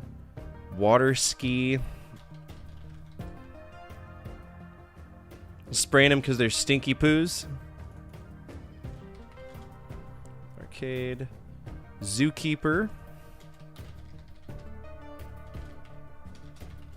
Alright, arcade. Highway Race. Highway Race, which I can already tell you looks like Bump and Jump. Pretty sure it's Bump and Jump. Also only on the arcade. You get to see Taito's going to be arcade exclusive for a long time because they were one of the big, you know, heavy hitters. The 10 Star. Okay. The 10 Star arcade. Joshi Volleyball.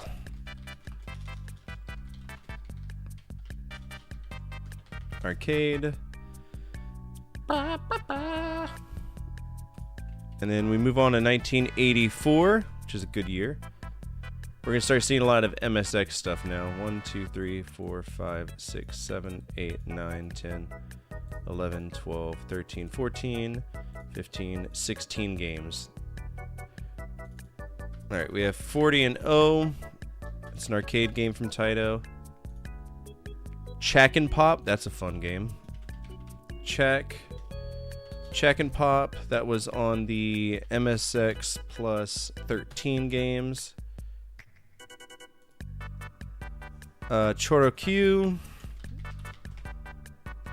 on MSX. Is So Larry? Yeah, Leader Suit Larry. Great Swordsman on arcade. Jan Friend on MSX. It's a tactics game. Then Revenge of the Ninja, aka Ninja Hayate. Revenge of the Ninja, Ninja Hayate. That was previously beat. That's an FMV game.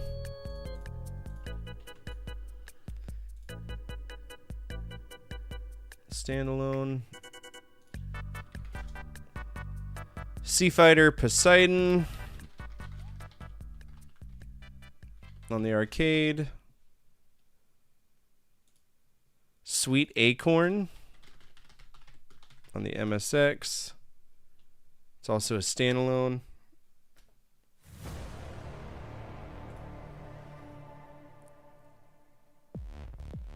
The Black Onyx. Ooh, it's our first RPG.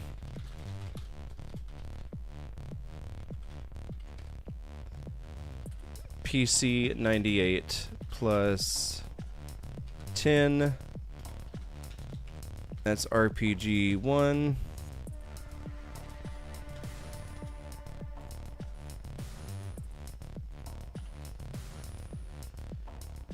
Field Day. Field Day Arcade. Is Black Onyx part of a series?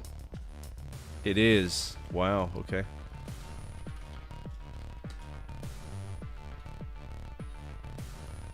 Victorious 9. Victorious 9. Arcade plus 6. And that's part of a series. Victorious 9. It's a sports game too, interesting. Gyrodine, Arcade plus 4. Standalone. Kickstart Wheelie King. On Arcade.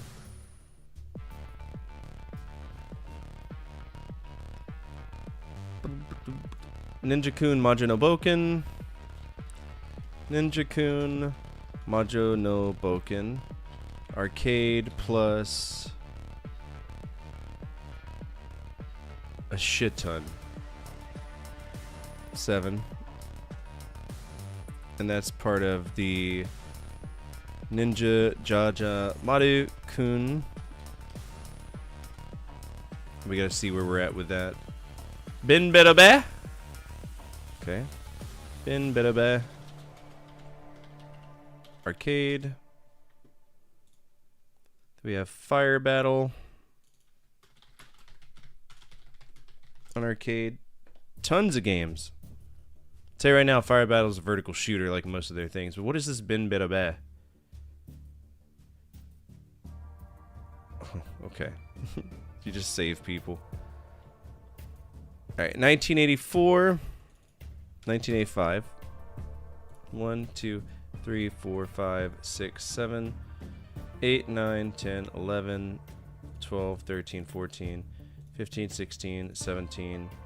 17 games. So they're moving on up. Making sure that they're making a lot of shit. Knuckle Joe. Knuckle Joe, which is arcade.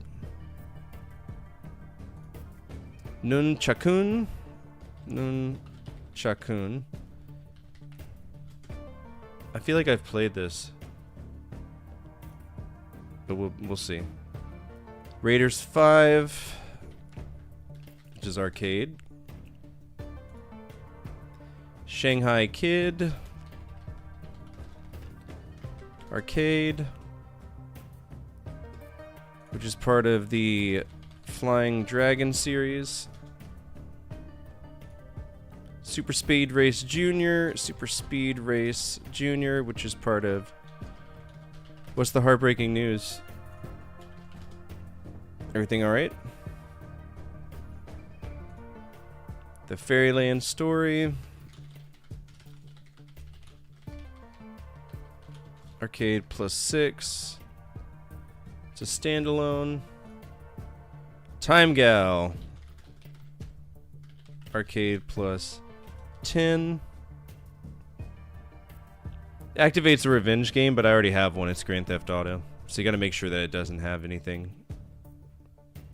I'm pretty sure this is fucked off in every single version I've played. But I have to double check.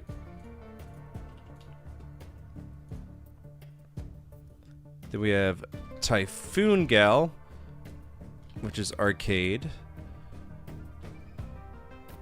I think we played that because of the fighting thing, but I have to double check. May have already played that. Actually, I know I have. That's a high score. Which means I've played Nunchakun before. Uchu Shinkan Yamato. Oh. Uchu Shinkan. Oh, enjoy that felony. Jesus Christ, what an idiot. Alright, that's part of Space Battleship Yamato. Maybe I'll know him. Maybe I'll meet him.